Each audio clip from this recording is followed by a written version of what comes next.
আসসালামু আলাইকুম আমার প্রিয় ভালোবাসার মানুষগুলো। অবশেষে অনেকদিন পর গল্প নিয়ে আসলাম আপনাদের মাঝে। খুব শীঘ্রই আশিক প্রিয়াঙ্কার কণ্ঠে ধামাকা দুটি গল্প আসতে চলেছে, তাই গল্প দুটি শুনতে হলে চ্যানেলটিকে সাবস্ক্রাইব করে আমাদের সাথে থাকুন। ধন্যবাদ সবাইকে।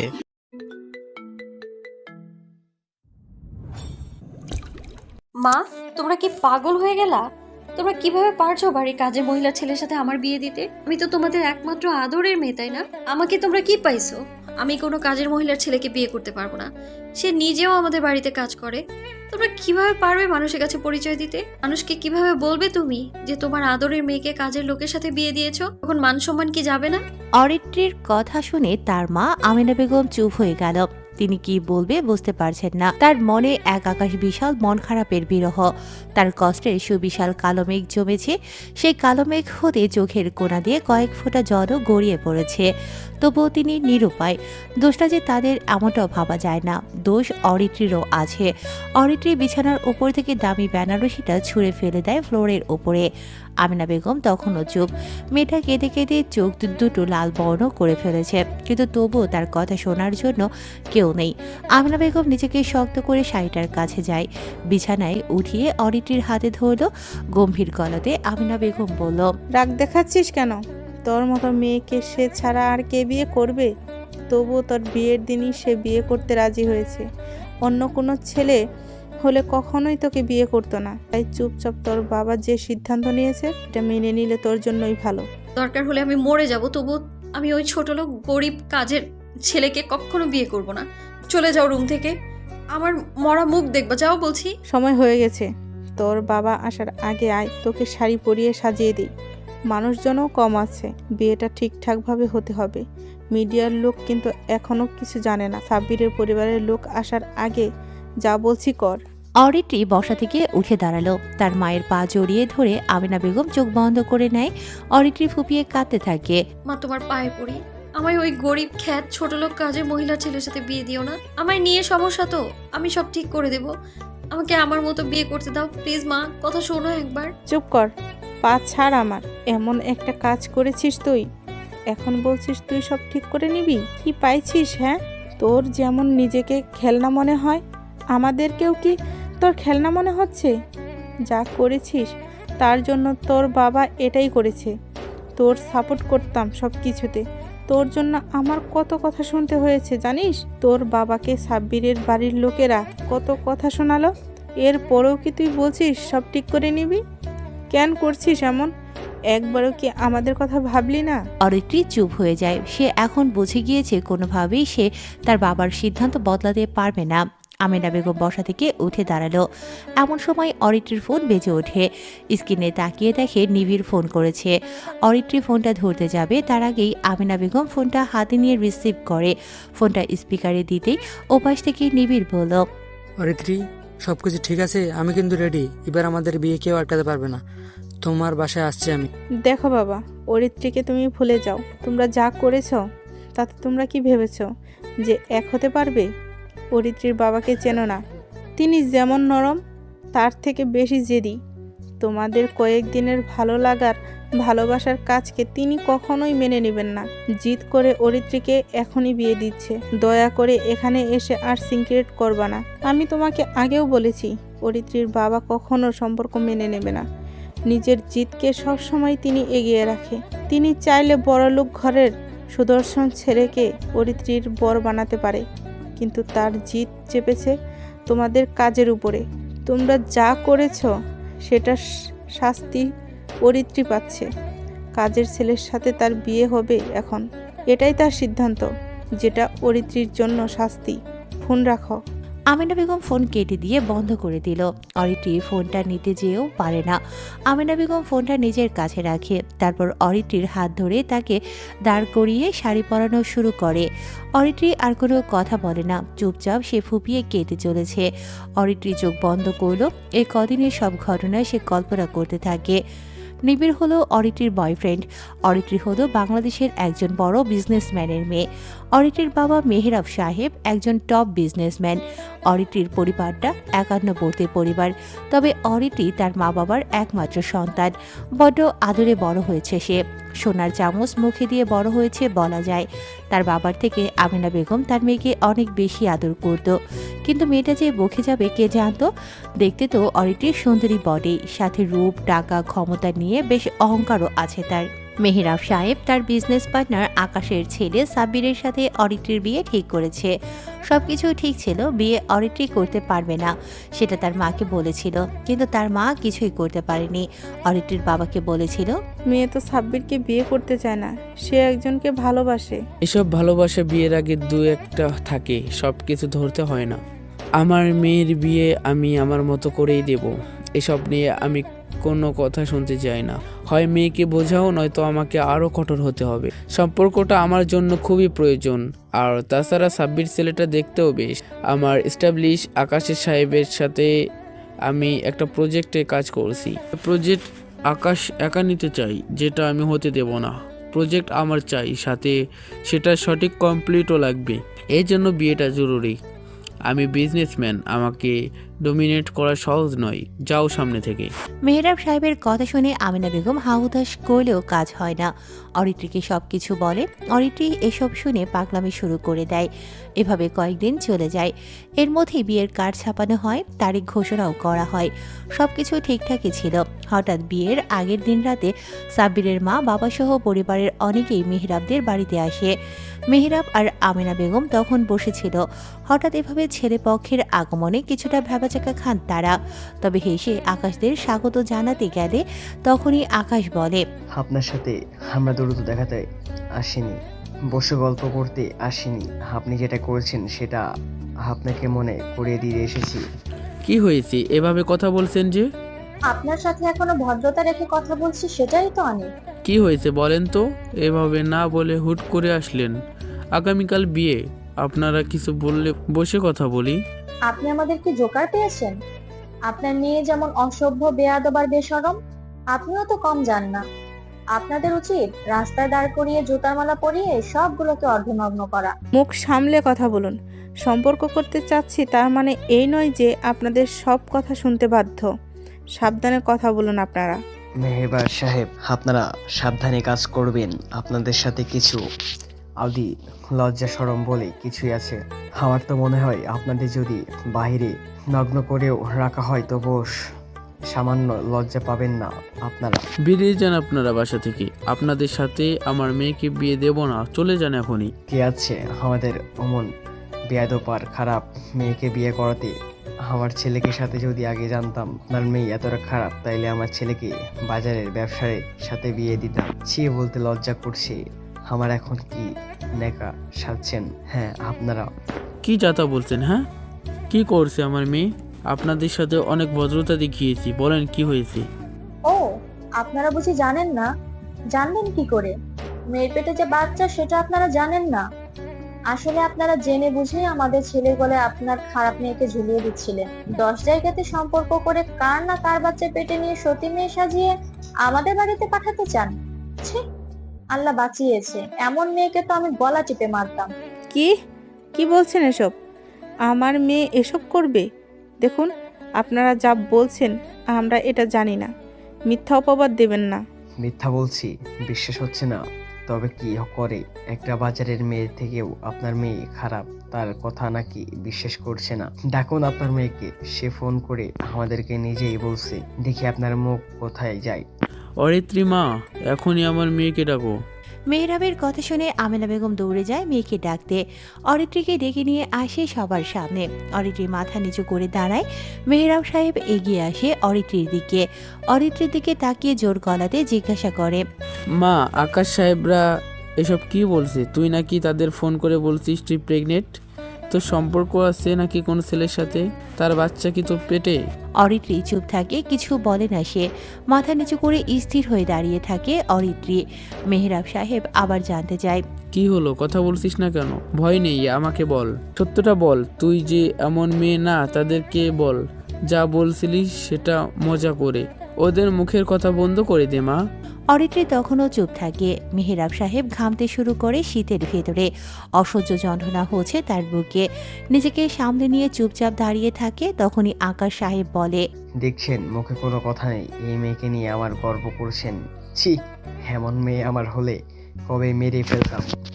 আমার তো মনে হয় সবটা আপনার জানেন, এখন নাটক শুরু করছেন তাই না? যেমন খারাপ মেয়ে তেমন খারাপ পরিবার আপনারা। ওর সাথে তো কাজের ছেলেও বিয়ে হবে না। কালকে বিয়ে আপনারা এভাবে সবকিছু গোপন না রাখলে পারতেন। চলো সবাই, এসব লোকেদের সাথে আমার সম্পর্ক করতে চাই না। আপনি কি বন্ধু বলে মিডিয়াকে জানালাম না। প্রজেক্ট নিয়ে বেশি পেঁচাল আপনারা মেয়ের কার্তি দেশের সামনে ফাঁস করে দেব বলে দিলাম। কথাগুলো বলে সবাই চলে যায়। বাড়ি ভর্তি লোকজন। সবচাইতে বয়সে বড় কাজের মহিলা মাহিমা দাঁড়িয়ে আছে। সবার মাথা নিচু হয়ে গেছে। আমিনা বেগম এসে অরিত্রীর গালে কষে 2টা চর বসিয়ে দেয়। তারপর কেঁদে বলতে থাকে, তোর সম্পর্ক আছে সেটা জানিয়েছিলি, কিন্তু তুই যে এত বড় কাজটা করবি কখনো ভাবতেই পারিনি। মানুষ না জানিয়ে বিয়ে করে, আর তুই কি না বিয়ের আগেই ছি অরিত্রী। এসব বলতেও আমার মুখে বাজছে। বেশি আদর দিয়েছি বলে সেটার ফায়দা দাম এভাবে পূরণ করলি। নিজের মেয়ের এসব কথা অন্যদের থেকে শোনার আগে আমার মরণ হলো না কেন? আমার কথা চুপ কর। মেহেরাব সাহেব বসা থেকে উঠে দাঁড়ালো। মাহিমার কাছে যায়। মাহিমার হাত ধরে তিনি কাপা কাপা হাতে বলে, আপা, আমি যখন খুব ছোট তখন তুমি আমার থেকে মাত্র 2 বছরের বড়। তোমার মা আমাদের বাড়িতেই কাজ করেছে। গ্রাম থেকে এসে আমাদের এখানেই আছো। অনেক বছর ধরে আমার মেয়ে ভুল করেছে। আমি তোমার কাছে একটা জিনিস চাবো, দিবে? ওর শাস্তি হবে এটাই। কি চাই ভাইয়া বলুন। তোমার ছেলে অরহানের সাথে আমার মেয়ের বিয়ে দিতে চাই। ওরা বলছে কাজের ছেলের সাথেও বিয়ে হবে না। আমি দেখাতে চাই ওরে কাজের ছেলের সাথেই বিয়ে দেব। দয়া করে আমাকে ফিরিয়ে দিও না। জি ভাইয়া, কি বলো? আমার না থাকবে কেন? তোমাদের যা ভালো মনে করো সেটাই হবে। আমার ছেলে কিচ্ছু বলবে না। মাহিমার কথা শুনে মেহেরাব সাহেব এগিয়ে আসে আমিনার দিকে। আমিনাকে বলে, তোমার মেয়ে কি ভেবেছে? কার না কার সাথে এসব করে বেরিয়েছে। ভাবছে বিয়ে ভাঙলে ওই ছেলের সাথে বিয়ে দেব? কখনো না। ওর বিয়ে আমার বাড়ির কাজের মহিলার ছেলে, সেও কাজ করে, তার সাথেই আমি তোমার মেয়ের বিয়ে দেব। এটা তার জন্য উপযুক্ত শাস্তি। বিয়ের জন্য সব রেডি করো, কালকেই বিয়ে দেব। এটা আমার সিদ্ধান্ত। যদি এটা সে না মানে তার কপালে অনেক খারাপ আছে। তাকে বাড়ি থেকে বের করেও দেব না, তাকে মরতেও দেব না, কিন্তু কাজের ছেলের সাথে অরিত্রীর বিয়ে হবে। মেহেরাব সাহেব কথাগুলো বলে সেখান থেকে চলে যায়। অরিত্রী দৌড়ে নিজের রুমে আসে। সারা রাত কেঁদেছে অরিত্রী। আমিনা বেগম রাত থেকেই মেয়ের সাথে। বাড়িতে কারো কোনো ঘুম নেই। মেহেরাব সাহেবও ঘুমোতে পারেনি। অরিত্রীকে শাড়ি পরাতে শুরু করে আমিনা বেগম। অরিত্রীর বয়ফ্রেন্ড নিবিড়কে সে ভালোবাসে অনেক। তার ভালোবাসাকে রেখে কিভাবে সে সাব্বিরকে বিয়ে করত, তাই তাদেরকে কল করে অরিত্রীর সব কিছু বলেছিল। আর সেজন্যই বিয়েটা ভাঙে। কিন্তু মাঝখান থেকে আবার ঝামেলা হলো মেহেরাব সাহেব, যে কিনা বাড়ির কাজের মহিলার ছেলের সাথে বিয়ে ঠিক করে বসে। অরিত্রী না পারছে মেনে নিতে, না পারছে এখান থেকে পালাতে। তবে এখন মেনে নিতে না পারলেও তাকে বিয়ের সাজে সাজতে হবে। অরিত্রী বলে, আমি এই শাড়ি পরবো না। মন থেকে মেনে নিতে পারছি না যে এই বিয়েটাকে। সেই বিয়ের জন্য আমি কখনোই বিয়ের শাড়ি পরবো না। যদি এটাও তোমরা না মানো, আমি এক্ষুনি নিজেকে মেরে ফেলবো।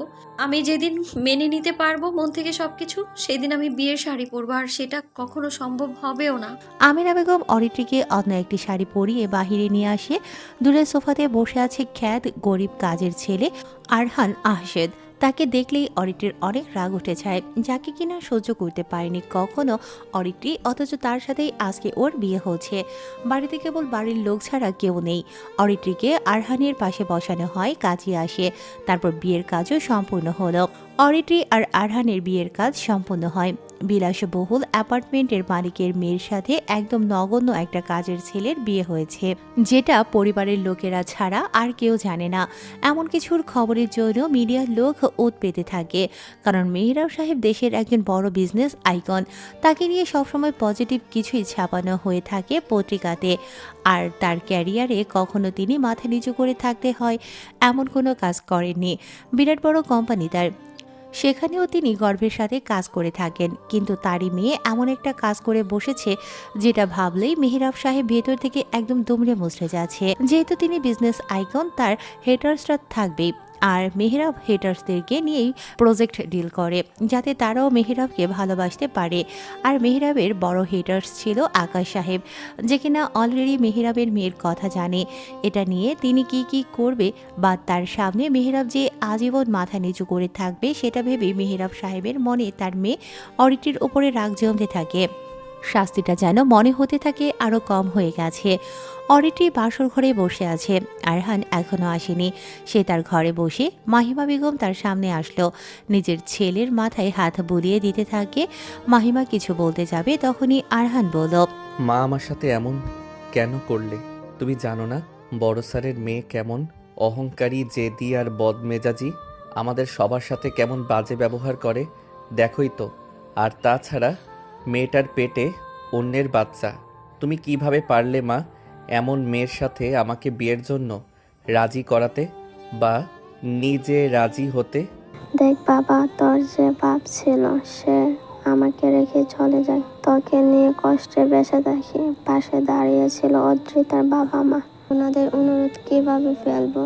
তাই বলে আমার জীবনটা একটা জাহান্নামের ভিতরে ফেলে দিলে?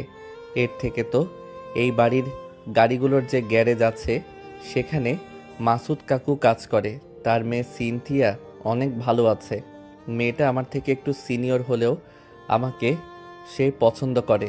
তুমি বড়লোক ঘরের মেয়েকে আমার গলায় ঝুলালে।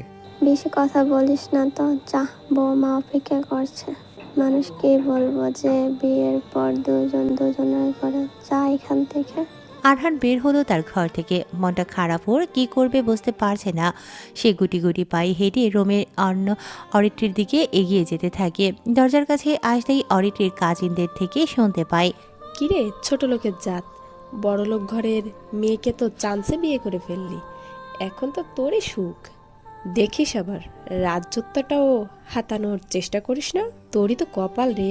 নিজের চেহারার দিকে তাকিয়ে দেখেছিস কখনো? দেখতে কালো, তার উপর খ্যাত, জঘন্য চেহারা। তুই কিভাবে পারলি অরিত্রী আপুর সাথে বিয়ে করতে? যা যা, ভেতরে যা, সাবধানে কাজ করিস। আরহান মাথা নিচু করে নেয়। আসলে সত্য কথা, আরহান ছেলেটা দেখতে কালো, ঠিক কালো না, শ্যাম বর্ণের। কিন্তু সুন্দরী বড়লোক ঘরের মেয়েরা কখনো এমন ছেলেকে পছন্দ তো দূরে থাক, অপছন্দের লিস্টেও রাখবে না। প্রচণ্ড মন খারাপ আর কাপা কাপা হাতে দরজা খুলল আরহান। বিছানায় বসে আছে অরিত্রি, ফ্লোরে পড়ে আছে দামি বেনারসিটা, আর অরিত্রির গায়ে সাধারণ একটা শাড়ি, তবুও এটার দাম অনেক বেশি। আরহান ধীর পায়ে এগিয়ে যায় অরিত্রির দিকে। বিছানার এক কোণাতে বসতেই অরিত্রি ঘুরে তাকিয়ে চিৎকার করে বলে, শালা ওঠ বিছানা থেকে, বেয়াদব কুকুর কোথাকার। তোর এত সাহস কি করে হলো আমার অনুমতি ছাড়া রুমে ঢোকার? আমার বিছানায় বসার সাহস পেলি কোথায় তুই? জানোয়ার কোথাকার। কি ভেবেছিস? হ্যাঁ, বাবা তোকে আমার জামাই বলেছে বলে তোর বুকে ঝাঁপিয়ে পড়ে বলবো আমি? আমাকে কলঙ্কের দাগ থেকে বাঁচানোর জন্য ধন্যবাদ তোমায়। হারামির বাচ্চা, লোভী জাত, ছোট লোক কোথাকার। আমার জুতা মোছার যার যোগ্যতা নেই সে হয়েছে আমার বর। নিজের দিকে তাকিয়েছিস? আমাদের বাড়ির গ্যারেজের লোকেদের চোখে মুখে যে মোবিলের কালি লেগে থাকে, তোর চেহারাও ঠিক তেমনই। দূরে যা আমার থেকে। আরহান দূরে সরে আসে। বুকের ভেতরটা ওর কাঁপতে থাকে। মাথা নিচু করে নিয়েছে সে, চোখের কোণায় জল জমতে শুরু করে। আরহানের হাত পা কাঁপছে অনেক। কি বলবে সে বুঝতে পারে না। প্রথমবার কেউ তাকে এতটা অপমান করলো। যদিও নিজের চেহারা শ্যামবর্ণ হওয়াতে সবসময় মেয়েদের থেকে দূরে থেকেছে। মাইমা বেগম যত কষ্ট হোক ছেলেকে পড়াশোনা করিয়েছে। আরহান কখনো কারোর সাথে সেভাবে মিশেনি। আরহান অরিত্রির দিকে তাকালো। মেয়েটা দেখতে যথেষ্ট সুন্দরী, গায়ের রংটা দুধে আলতা, চেহারাতে কোনো খুঁত নেই। অরিত্রির রাগলেও যে সুন্দর লাগে সেটা কখনো আরহান খেয়াল করেনি। করবেই বা কী করে? মালিকের মেয়ে সে, তার দিকে তাকানোর জন্য বিশেষ যোগ্যতার প্রয়োজন আছে। আরহান কখনো কল্পনাও করেনি অরিত্রি তার বউ হবে। কি দেখছিস? হ্যাঁ, আমার দিকে তাকাবি না তুই।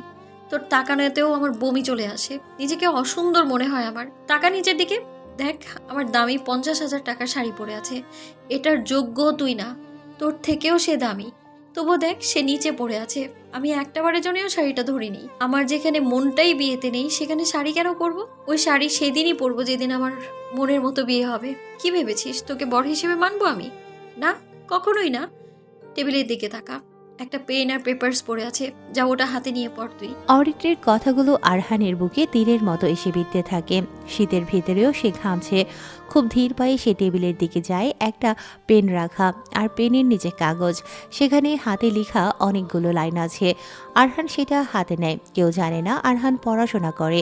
অরিত্রী বলে, সেখানে কি লেখা আছে জানিস? ওহ, তুই তো পড়তে পারিস না। শোন, পেপারটা হলো একটা কন্ট্রাক্ট পেপার। আমাদের বিয়েটা কাগজে কলমে, মন থেকে মানি না আমি, তবুও আমার জন্য কন্ট্রাক্ট বিয়ে দরকার। প্রথম লাইনে লেখা, 1 বছর আমাদের এই বিয়েটা কন্টিনিউ করতে হবে, তারপর আমার ব্যাপারে কোনো কিছু বলা যাবে না। বাইরের কাউকে কখনো বলা যাবে না আমাদের বিয়ে হয়েছে, কাউকে বলা যাবে না আমরা স্বামী স্ত্রী, কখনো স্বামীর অধিকার দেখানো যাবে না, কারো পার্সোনাল কোনো বিষয় নিয়ে কথা বলা যাবে না, আমার ঘরে অনুমতি ছাড়া আমার কাছেও আসা যাবে না। তুই সোফায় ঘুমাবি, আমি কখন বাইরে যাব না যাব, কার সাথে ঘুরবো, কার সাথে থাকবো, সেসব নিয়ে কখনো কথা বলা যাবে না। তোর ক্ষেত্রেও সেটা একই থাকবে। যদি তোর বিষয়ে আমার কোনো ইন্টারেস্ট নেই, যদিও, আরেকটা কথা, বাবার সামনে আমার সাথে বউ হিসেবে কথা বলবি। সাইন কর। ওহ, তুই নাম লিখতে পারবি তো? আরহান কোনো কথা না বলে পেপারের কোণাতে সাইন করে। অরিত্রীর দিকে বাড়িয়ে দেয়। অরিত্রীও সাইন করে নিল। তারপর পেপারসটা অরিত্রী শোকেজে তুলে রেখে বিছানায় এসে বসলো। আরহানের অনেক কান্না পাচ্ছে। অরিত্রীর সামনে থেকে যদি সে চলে যেতে পারত, কিন্তু লজ্জাতে বসা থেকেও উঠে দাঁড়াতে পারছে না। সে সোফাতে বসে আছে। রুমের একপাশে 3টে সোফা। আরহান সেখানে গিয়ে বসলো। অরিত্রী শুয়ে পড়ে বিছানায়। কম্বল মুড়ি দিয়ে সে কাঁদতে থাকে। বারবার নিবিড়ের কথা মনে পড়ছে ওর। ফোনটাও কাছে নেই যে তাকে কল করবে। নিবিড়ের সাথে ওর সম্পর্ক 1.5 বছরের বেশি। দুজনে বিয়েও করতে চেয়েছিল, কিন্তু সবকিছু যে এভাবে এলোমেলো হয়ে যাবে কখনো ভাবতেই পারেনি অরিত্রী। ব্যালকনিতে দাঁড়িয়ে আছে মেহরাব। পেছনে আমিনা বেগম এসে দাঁড়ালো। মেহরাব সাহেব সিগারেট খাচ্ছে। সন্ধ্যা থেকে তিনি রুম থেকে বের হয়নি। বিয়ের আসরেতেও ছিলেন না। আমিনা বেগম পাশে বসে মেহরাবকে বলে, ঘুমাবে না? অনেক রাত হয়েছে তো। ঘুম আসছে না। 30 বছরের কেরিয়ারে আমি প্রথম আকাশের সামনে মাথা নিচু করে চলবো। তাকে কখনো কিছু বলতেও পারবো না। প্রজেক্টটা আমার কাছে অনেক গুরুত্বপূর্ণ ছিল, যেটার জন্য আমি 1 কোটি টাকা লাগিয়েছিলাম। হাতছাড়া হয়েছে, সেটা মেনে নিতে পারতাম, কিন্তু আমার সম্মান বড় মুখ করে আমি মিডিয়ার সামনে কথা বলতাম, সেটা পারবো না। তোমার মেয়ের সাথে আমি কখনো কথা বলবো না। আর যে ছেলের সাথে সে এসব করছে, ওই ছেলেকে আমি মেরে ফেলবো। নাজিমকে বলেছি ছেলেটাকে খুঁজে বের করতে। কি পাগলামি করছো? ওই ছেলের সাথে তো বিয়ে দিতে পারতে মেয়েটাকে। না, সে তো এটাই চেয়েছিল, বিয়ে ভেঙে ওই ছেলেকে বিয়ে করব। ভাবছিল মেনে নিব, কিন্তু না, সেটা আমি করবো না। সে সন্তান হয়ে জিদ দেখাতে পারে, আদর দিয়েছি বলে সেটার ফায়দা নিতে পারে, তবে আমি বাবা হয়ে কেন পারবো না উল্টো জিদ দেখাতে? আমরা কি তাকে ভালোবাসিনি? আমরা কি তার স্বাধীনতা দেইনি?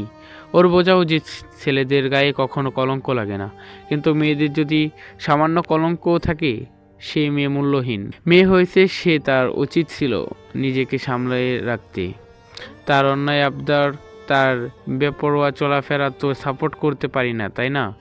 আমাদের বোঝা উচিত ছিল যে সন্তান জন্মের পর টাকার মুখ দেখে সুখ খুঁজে পায়, সে কখনো জীবনের মানে বোঝে না। জীবনের মানে বোঝে অরহান, আর তার জন্যই মেয়েটাকে ওর সাথে বিয়ে দিয়েছি। কিন্তু ওরহানের কথা ভাবলে না? তোমার এই মেয়েকে সে কিভাবে মেনে নিয়ে থাকবে? তারও তো ইচ্ছা আছে অনেক কিছুর। অরহানকে চিনি, সে বেয়াদব নয়, সম্মান করে ছেলেটা। 2টো চর খেয়েও কখনো সে বড় কথা বলে না। তোমার মেয়েকে নিয়ে আমি কিছু শুনতে চাই না, ঘুমাতে যাও। যাকে যে মারিনি এটাই তার কপাল, যাও সামনে থেকে। আজকে থেকেই তোমার মেয়ে যেন আমার সামনে না আসে, তাকে জানিয়ে দিও। আমিনা বেগম তার হাজবেন্ডের কথা শুনে দীর্ঘশ্বাস ফেলে। তার যে কিছুই করার নেই। আসলেই অরিত্রীকে তিনি ভালোবাসতেন অনেক, কিন্তু এভাবে বকে যাবে সন্তান। সুখের সংসারটা কেমন যেন এলোমেলো হয়ে যায়। আমিনা বেগম চলে আসে, বিছানায় এসে চোখ বন্ধ করে, কিন্তু ঘুম যে আসে না। 2 দিন ধরে ঘুম নেই চোখে ওদের। তারপর সকাল হয়। আমিনা বেগম অরিত্রীদের ঘরের দিকে আসে। ঘরের দরজা আধা খোলা। সকাল 10টা বেজে গিয়েছে। উনি দরজা ঠেলে ভেতরে প্রবেশ করে। অরিত্রী ঘুমোচ্ছে, গায়ের শাড়িটা আগের মতো আছে, কিন্তু আরহান নেই। আরহান তার মায়ের সাথে কাজ করছে। সে এবারের কাজের ছেলে, তার মাকে সে হেল্প করে টুকটাক। থাকা খাওয়া ফ্রি, মা ছেলে মিলে মাসে 20,000 টাকা বেতন পায়, তাতেই আরহানের পড়াশোনার খরচ চলে যায়। আমিনা বেগম টেবিলে অরিত্রীর ফোনটা রাখে, তারপর অরিত্রীকে ডাকতেই সে দ্রুত উঠে বসে। ঘুমের ঘোর কাটতেই সে দেখতে পায় ওর মা দাঁড়িয়ে আছে। অরিত্রী বলে, আমি বের হব, আমার ফোন কোথায়? নিবিড়কে কল দিব আমি। দেখ অরিত্রী, তোর বিয়ে হয়েছে, ভুলেও আর কোনো উল্টাপাল্টা কাজ করবি না। আমি মানি না এই বিয়ে, যাও রুম থেকে। আমেনা বেগম চলে যায় রুম থেকে। অরিত্রী ফোন অন করে নিবিড়কে কল দেয়। কয়েকবার বাজার পর নিবিড় ফোন রিসিভ করলো। অরিত্রী কাঁদতে থাকে। নিবিড়, কেমন আছো? তোমায় অনেক মিস করছি আমি। আমি তোমার কাছে যেতে চাই। ও অরিতির বলছো? তা কেমন কাটলো বাসর রাত? নিশ্চয়ই অনেক ভালো। যেটা আমার সাথে করার কথা ছিল সেটা অন্য কারোর সাথে করে ফেলেছো। অনেক মজা পাইছো, তাই না? কি যাতা বলো? হ্যাঁ, কোথায় আছো? দেখা করব আমি। আর আমি কোথায় থাকবো? যেখানে থাকার সেখানেই আছি। আমি আসছি। অরিত্রী গোসল করে রেডি হয়ে নিল। ওড়না ছাড়া ওয়ান পিস ড্রেস পরে চুলগুলো সুন্দর করে বেঁধে নিল। হালকা সাজুগুজু করেছে সে। ভ্যানিটি ব্যাগ নিয়ে বের হলো অরিত্রী। খাবার টেবিলে সবাই বসে আছে, মেহরাব সাহেব ছাড়া। মাহিমা তার বৌমাকে দেখে এগিয়ে আসে, মুচকি হেসে তার বৌমাকে বলে, কেমন আছো বৌমা? কাজের লোকের মুখে এমন কথা শুনে অরিত্রীর আরও রাগ বেড়ে যায়। সে চিৎকার করে বলে, কি বলেন আপনি? বৌমা? আপনার ওই ছোট লোক ছেলের বউ আমি? হ্যাঁ, সেটা কাগজে কলমে, কিন্তু মন থেকে নই। আমাকে বৌমা বলে যদি আর একবার ডেকেছেন, আপনাদের সবাইকে বাড়ি থেকে বের করে দেবো বলে দিলাম। আর আপনাকে মুরব্বি বলেও মানবো না আমি। দূরে যান, আমার কাছে আসবেন না একদম। অরিত্রী, অনেক বেয়াদব হয়ে যাচ্ছিস তুই। হ্যাঁ, আমি বেয়াদব। তোর বাবা আসছে কিন্তু। আমি গেলাম, ফিরতে দেরি হবে। আমেনা, তোমার মেয়ে কোথায় যাচ্ছে? মেহরাবের কথা শুনে অরিত্রী দাঁড়িয়ে পড়ে। আমেনা বলে, বাইরে যাচ্ছে। ও বাহিরে? একা কেন? অরহান কোথায়? ওকে সাথে করে নিয়ে যেতে বলো। মা, আমি একা যাব, বন্ধুদের সাথে দেখা করতে যাব। সেখানে কাজের ছেলের কোনো কাজ নেই। সে কাজের ছেলে নয়, সে তার বিয়ে করা হাজবেন্ড। এখন থেকে বাইরে কোথাও গেলে তাকে সাথে করে নিয়ে যাবে।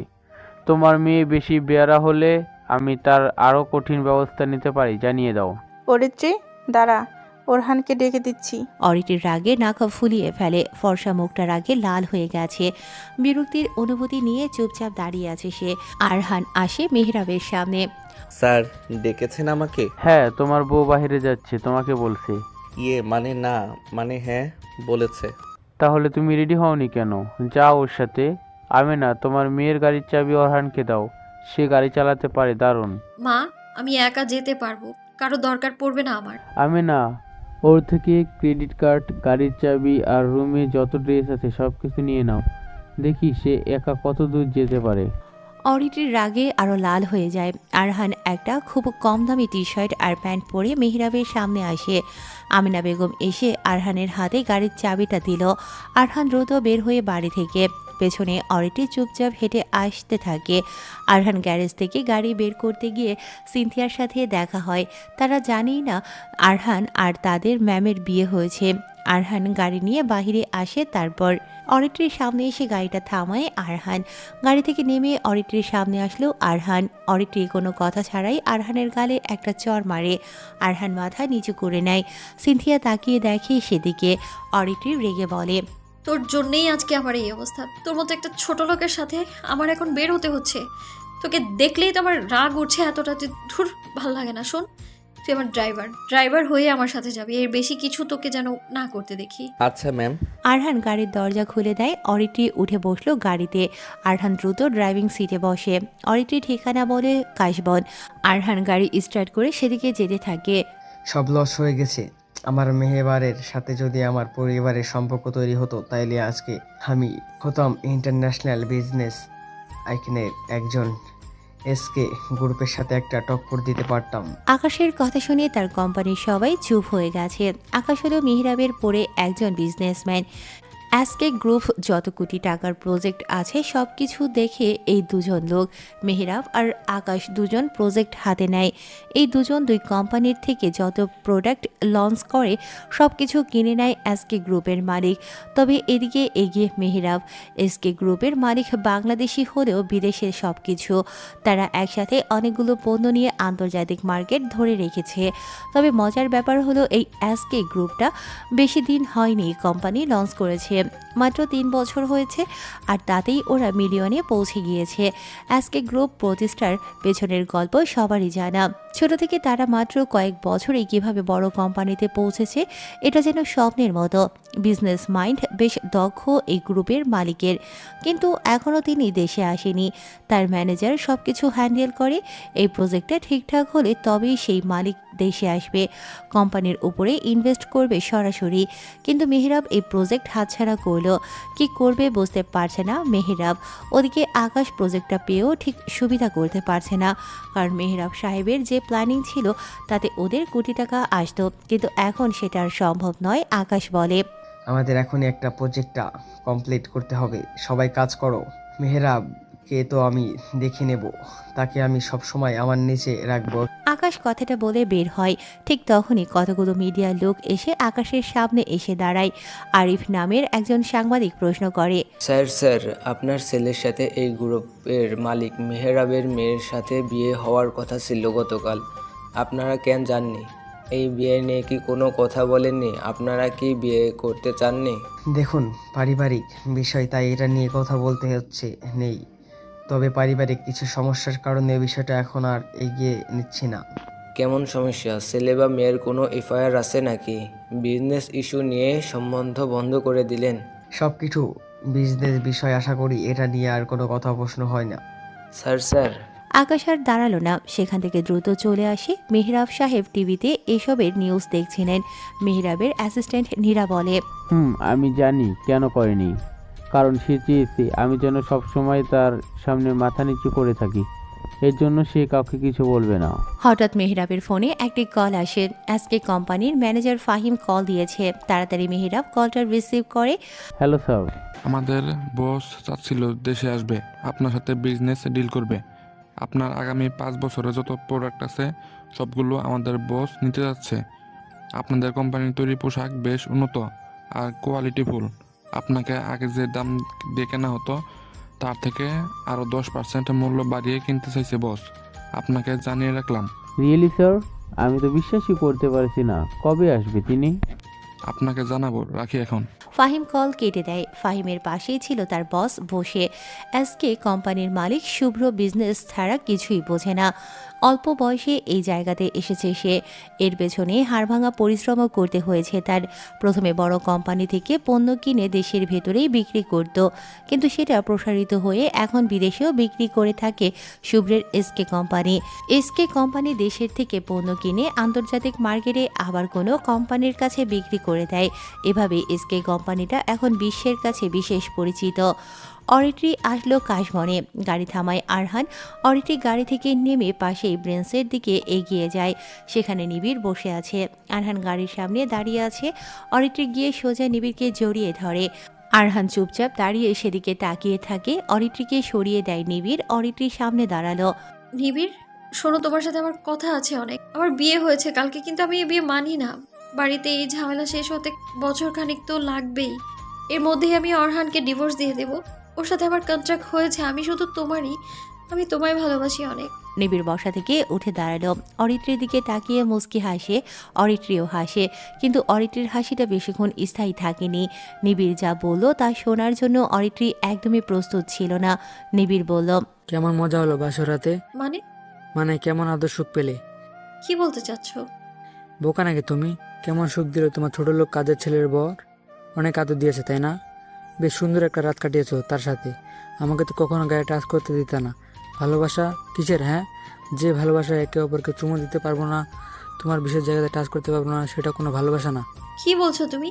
বোকা সাজার কোনো দরকার নেই। ভালোবাসা ছিল না তোমার প্রতি। সত্যি বলতে তোমার বাবা বড় লোক ছিল, তুমি তো হাত ভরে খরচ দিতে আমার জন্য। সেটার জন্য মূলত তোমার কাছে আসি, তোমাকে ভালোবাসার নাটক করা।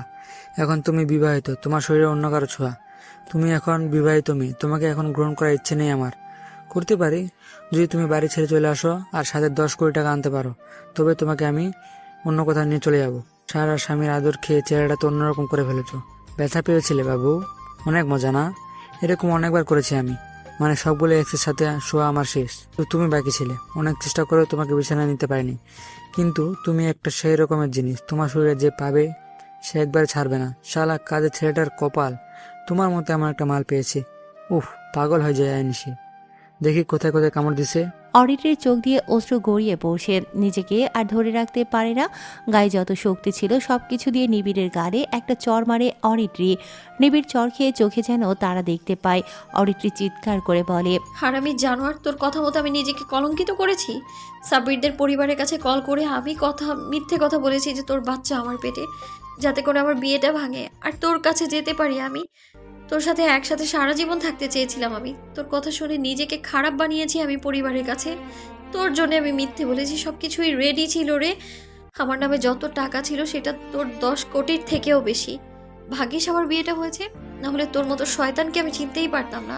আর শোন, অরহানকে আমি তোর জন্যই কাছে আসতে দিইনি, সব কিছু তোর জন্যই ছিল, কিন্তু তোর ভাবনা চিন্তা এতটা নীচ, এতটা জঘন্য আমি কখনো কল্পনাও করিনি। আমার চেহারার হাল দেখে মন্তব্য করলি না? এটা কেন হয়েছে জানিস? তোর জন্য কাঁদতে কাঁদতে। ছোট লোক কোথাকার। আজকের পর থেকে তোকে আমি আমার সামনে কখনো যেন না দেখি। আমার দেওয়া শার্ট, টি শার্ট, আইফোন সব ফেরত দিবি, না হলে তোকে আমি এক্ষুনি পুলিশে দেবো আমার উপর নির্যাতনের জন্য। এক্ষুনি ফেরত দে জানোয়ার। অরিত্রির কথা শুনে নিবিড় অরিত্রির পা জড়িয়ে ধরে। অরিত্রির পা জড়িয়ে ধরে নিবিড় বলে, জান, সরি, আমাকে মাফ করে দাও। আমি বুঝতে পারিনি তুমি এত ভালোবাসো আমাকে, আমার ভুল হয়ে গেছে। সর বেয়াদব, একদম ধরবি না, নাহলে তোকে জুতা দিয়ে মারবো আমি। প্লিজ এভাবে যেও না অরিত্রী, আমাকে মাফ করে দাও। অরিত্রির পা থেকে জুতো খোলে, তারপর নিবিড়ের গায়ে জোরে জোরে মারতে শুরু করে। অরিত্রি জুতো ফেলে দিয়ে বলে, তোর গিফট দিলাম, এই জুতাও আমি পরবো না, তোকে সব কিছু দান করে দিলাম, শালা হারামি। অরিত্রির কথাগুলো বলে সোজা চলে আসে গাড়ির কাছে। সে কাছে আরহান দ্রুত গাড়ির দরজা খুলে দেয়। অরিত্রি গাড়িতে উঠে বসলো। নিবিড় আর অরিত্রির সম্পর্ক 1.5 বছর। 1.5 বছরে অরিত্রি নিবিড়ের হাত খরচ সহ যা যা লাগে সবকিছু নিজ থেকে দিয়েছে। কিন্তু হঠাৎ করে মেহরাব সাহেব আকাশের ছেলের সাথে অরিত্রির বিয়ে ঠিক করে। অরিত্রির বাসাতে মানাতে পারেনি বলে নিবিড়কে সব কিছু জানায়। তখন নিবিড় জানিয়েছিল ওই পরিবারে কল করে অরিত্রি যেন বলে তার পেটে নিবিড়ের বাচ্চা। অরিত্রি কোনো কিছু না ভেবে, পরিবারের মান সম্মানের কথা না ভেবেই নিবিড়ের কথা মতো কাজটা করে। অথচ নিবিড় আজকে অরিত্রির ভালোবাসাকে এরকম মূল্য দিল। অরিত্রি নিজেকে সামলাতে পারে না, সে একাধারে কেঁদেই চলেছে। আরহান গাড়ি ঘুরিয়ে অরিত্রিকে বলে, ম্যাম, এখন কোথায় যাব? জাহান্নামে, আমি মরতে চাই। তোর যেদিকে মন চায় নিয়ে যা, যেন আমি মরতে পারি সেখানে সহজে। আচ্ছা ম্যাম। আরহান গাড়ি চালাতে থাকে। 30 মিনিট পর আরহান একটা জায়গাতে এসে গাড়ি থামায়। আরহান গাড়ি থেকে নামে, অরিত্রিকেও নামতে বলে। অরিত্রি নেমেই অবাক হয়। ঢাকার ভিতরে এত সুন্দর জায়গা কখনো অরিত্রি দেখেইনি। একটা বিরাট বড় ফুলের মাঠ, অনেক মানুষই আছে, তবে পরিবেশটা এতটাও শোরগোলপূর্ণ নয়। ফুলের বাগানের চারপাশে লেখা ফুল ছেঁড়া সম্পূর্ণ নিষেধ। জমির কোনায় খুঁটিতে সিসি ক্যামেরা লাগানো। একটা বেঞ্চে গিয়ে বসলো আরহান। পেছনে একটি পুকুর। পুকুরটা যে পদ্ম পুকুর নামে পরিচিত সেটা আর বলা লাগে না। অর্ডারের কয়েক মিনিটেই মন ভালো হয়ে যায়। সে এসে আরহানের বেঞ্চে বসলো। আরহান উঠে দাঁড়ায়। অরিত্রি চুপচাপ বসে সামনের ফুল বাগানের দৃশ্য দেখছে। আরহান দূরে এসে তার বাটন ফোনটা বের করে চাপতে থাকে। আকাশ আর সাব্বির বসে আছে। আকাশ বেশ চিন্তিত, কারণ মেহরাবকে কিভাবে অপমান করা যায়। সামনে বিজনেস ম্যানদের অ্যাওয়ার্ড শো আছে। সে যে যত বেশি প্রফিট আয় করে সে অনুসারে প্রতি বছরে তাকে একটি করে অ্যাওয়ার্ড দেওয়া হয়। বাবা, এখন কি হবে? আমাদের মিডিয়াকে জানানো উচিত যে মেহরাবের মেয়ের সাথে আমার কেন বিয়ে হয়নি। এখন নয়, প্রজেক্টের কাজ শেষ পাবে না। প্রথমে এখান থেকে লস খাবে, এবার অ্যাওয়ার্ড শোতে হইনার আমি হব, এরপর পর্দা ফাঁস করব। তাকে ক্ষতি করতে হবে, না হলে সে কখনো নিচে নামতে পারবে না, আর আমরা কখনো উপরে উঠতে পারবো না। এসকে গ্রুপ কোনো কাজের জন্য 1 নম্বর কোম্পানিকেই হায়ার করবে। আমাদের জন্য অফার কম, আমরা প্রফিট আয় করতে পারি না এখানেই। ঠিক বলছিস। ওর মার্কেট বালুতে বস নামিয়ে দিতে হবে। একটা মিটিং করতে হবে আমাদের ইভেন্টেরদের নিয়ে, তবে পণ্যর দাম কিছুটা কমিয়ে দিতে হবে। বাবা, এতে তো আমরা লস করব। নাই লস হবে, পণ্যর দাম কমিয়ে বাজারে ছাড়বো, তারপর মেহেরাবের কোম্পানি ডাউন খাবে। একই পণ্য কম দামে আমরা বিক্রি করব, বেশি লাভ। মাল পরে বা থাকার চেয়ে অল্প দামে বিক্রি করাটাও একটা কাজ হবে। সেটা সময় সুযোগ বুঝে পণ্যর দাম যখন হো হো করে বাড়বে শুরু করবে, তখনই আমরা কমিয়ে দেব। এটাকে বলে মার্কেট ধরে রাখা। ঠিক আছে বাবা, সেটাই হবে। ওরা ওদের মতো কথা বলতে থাকে। এদিকে এসকে কোম্পানির মালিককে স্বাগত জানানোর জন্য মেহেরাব এখন থেকেই বড় রকমের প্ল্যানিং করতে শুরু করেছে। অরিত্রী অনেকটা সময় এখানে বসে থেকে গাড়ির কাছে আসে। আরহানকে সে শুধু বাটন ফোনটাই চাপতে দেখেছে। গাড়িতে উঠে বসলেও অরিত্রী। আরহান গাড়ি চালাতে যাবে, তখনই অরিত্রী বলল, আজকে যা হয়েছে সেটা যেন কেউ না জানে। আমি চাই না পরিবার এসব জানুক। ভাবিস না সুন্দর জায়গায় এনেছিস বলে তোকে আমি পছন্দ করতে শুরু করেছি। তোর মতো একটা ছেলে আমার গাড়ির ড্রাইভারেরও যোগ্য না, কিন্তু বাবা এটাই করেছে, আমাকে কেউ বোঝেই না। কখনো আমি আপনার যোগ্য হতে পারবো না, তাই চিন্তা করবেন না। আমি কখনো আপনাকে নিয়ে কিছু ভাববো না। ওরা বাড়িতে চলে আসে। অরিত্রীর সব কাজিনেরা বসে আছে। ওর ভিতরে অরিত্রীর দূরের সম্পর্কের চাচার ছেলেও আছে। ওর নাম ধূসর। ধূসর ছেলেটা অরিত্রীকে পছন্দ করে। অরিত্রী যখন ভেতরে আসে তখনই ধূসর বলে, কোথায় গিয়েছিলে তুমি? আমাকে বলনি কেন? কার সাথে গিয়েছিলে? সেটা তোমার না জানলেও চলবে। শুনলাম নাকি তোমার বিয়ে হয়েছে। কার সাথে? কাজের ছেলের সাথে। খুব তো গর্ব করছিলে তোমার জন্য রাজপুত্র আসবে। এই তোমার রাজকুমার, কাজের ছেলে তোমার রাজকুমার। ধূসর, আমার সামনে থেকে যা, আমি কথা বলতে ইচ্ছুক নই। আরে বস বস, ওই কামলা আমাদের সবার জন্য চা করে নিয়ে আয়। ধূসর আরহানকে কথাটা বলল। আরহান কিছু না বলে রান্নাঘরে চলে যায়। অরিত্রী সবার সাথে বসে আছে। যে ভয়টা পাচ্ছিল অরিত্রী, সেটাই হলো। কাজের ছেলের সাথে বিয়ে হওয়াতে তাকে ছোট হতে হচ্ছে, হাসির পাত্রী হতে হচ্ছে। এ কারণেই অরিত্রী কাজের ছেলেকে বিয়ে করতে চায়নি। কাজের মহিলার ছেলে আরহান, তার কি এমন যোগ্যতা আছে যে মালিকের মেয়েকে বিয়ে করার স্বপ্ন দেখে? আরহান দীর্ঘশ্বাস ছেড়ে চা বানাতে থাকে, আর অরিত্রী মন খারাপ নিয়ে চুপচাপ কাজিনদের সাথে বসে থাকে। আরহান না পারছে এসব মানতে, না পারছে 1 বছর অরিত্রীর মতো মেয়ের সাথে থাকার মানসিকতা তৈরি করতে। অরিত্রীও যেন একই ভাবনাতে বিভোর। এর থেকে যেন মরণটাই ভালো ছিল। আরহান সবার জন্য চা বানিয়ে আনে, সবাইকে দিতে থাকে। আরহানকে নিয়ে অরিত্রীর কাজিনেরা কথা বলতে থাকে। কিরে কাজের মহিলার ছেলে, জীবনে নরম বিছানা চোখে দেখেছিলি? কালকে তো বউকে নিয়ে বেশ ঘুমিয়েছিলি, তাই না? ধূসর, তোকে কিন্তু বারণ করেছি উল্টাপাল্টা কথা বলতে, এরপরেও বলেই যাচ্ছিস। চুপ থাকতো। তুই যে তোর রূপ, নিজেকে নিয়ে এত অহংকার করতি, শেষে কিনা কাজের ছেলেকে বিয়ে করেছিস। দেখিস সে আবার কোনো টাকা পয়সার বাগ না বসায়। আমার তো মনে হচ্ছে দেখবি সে তোর সম্পত্তিও হাতিয়ে নেবে। তোর ফোন সাবধানে রাখিস, কবে দেখবি সেটাও চুরি হয়ে যেতে পারে। আমার কাছে বাটন ফোন আছে, ওসব ফোন আমি ব্যবহার করতে পারি না। আর আপনাকে দেখলেই তো বোঝা যায় চোরদের সর্দার। কি বললি? অরিত্রী হেসে দেয়। ধূসরকে অপমানিত হতে দেখলে তার অনেক ভালো লাগে। আরহান ধূসরকে চা দিতে আসে। ধূসর ইচ্ছে করেই আরহানের হাতে ধাক্কা দেয়। আরহান হাত থেকে গরম চা পড়ে ধূসরের পায়ের উপরে লাগে। ধূসর উঠে দাঁড়িয়ে আরহানের গালে একটা চড় দেয়। সবাই উঠে দাঁড়িয়ে যায়। বাড়ির অনেকে চলে আসে, সবাই দেখতে থাকে। আরহানকে গালি দিয়ে বলতে থাকে, মাদারি, তোকে আমি মেরে ফেলবো। তুই কাজ করতে পারিস না, তাহলে কাজ করিস কেন? তোর মতো ছেলে আবার আমাদের অরিত্রীর বর হয়েছে। শালা, নিজের দিকে তাকিয়েছিস কখনো? দেখেছিস আয়নাতে কিভাবে পারলো আঙ্কেল তোর মতো একটা ছোট লোক জাতের সাথে অরিত্রীর বিয়ে দিতে? ধূসর, ওরহানের জামা ছেড়ে দে। চাচিমা, তোমরা কেন এমন করলে? চুপ কর, যা হবার হয়ে গেছে। এখন এসব নিয়ে আর কোনো কথা নয়। এমন করলে একটাও কিন্তু বাড়িতে ঢুকতে দেব না, বলে দিলাম। শালা হারামি, তোকে আমরা পরে দেখব। ধূসর কথাটা বলে সেখান থেকে চলে যায়। আরহান ভেতর থেকে বাহিরে আসে। প্রচণ্ড মন খারাপ, ওর গায়ে হাতের ছাপ পড়ে গেছে। মাহিমা দূরে দাঁড়িয়ে ছেলের কষ্টগুলো দেখতে থাকে। এখন বুঝতে পারছে তার রাজি হওয়াটা ঠিক হয়নি। সে হয়তো ভেবেছিল যেমন ছিল তেমনই থাকবে, কিন্তু কিছুই এমন হয়নি, বরং তার সিদ্ধান্তের জন্য ছেলেটা কষ্ট পাচ্ছে। ছেলের সামনে যেতে লজ্জাবোধ হচ্ছে মাহিমার। নীরবে কেঁদে তিনি ভেতরে চলে যায়। অরিত্রীর আরও মন খারাপ হয়। কাঁদতে থাকে সে রুমে এসে। বন্ধুদের সাথে কয়েকদিন ধরে কথা বলেনি। তারা একের পর এক কল করেই গেছে, কিন্তু অরিত্রি রিসিভ করেনি। কল ধরলেই একই কথা, বিয়ের অনুষ্ঠানে কেন তারা যেতে পারেনি, কেন বন্ধ করা হয়েছে। কি বলবে অরিত্রি? নিবিড়ের কথাও জানতে চাইবে ওরা। আরহানকে যত দেখছে তত অসহ্য লাগছে। অরিত্রির বাড়ির মানুষ ছাড়া এখনো কেউ জানে না আরহানের সাথে তার বিয়ে হয়েছে। নিবিড় জানতো, কিন্তু সে অরিত্রির হুমকির ভয়ে শহর ছেড়ে পালিয়েছে। বাহিরের কেউ তেমন জানে না। খারাপ লাগছে ওর ভীষণ।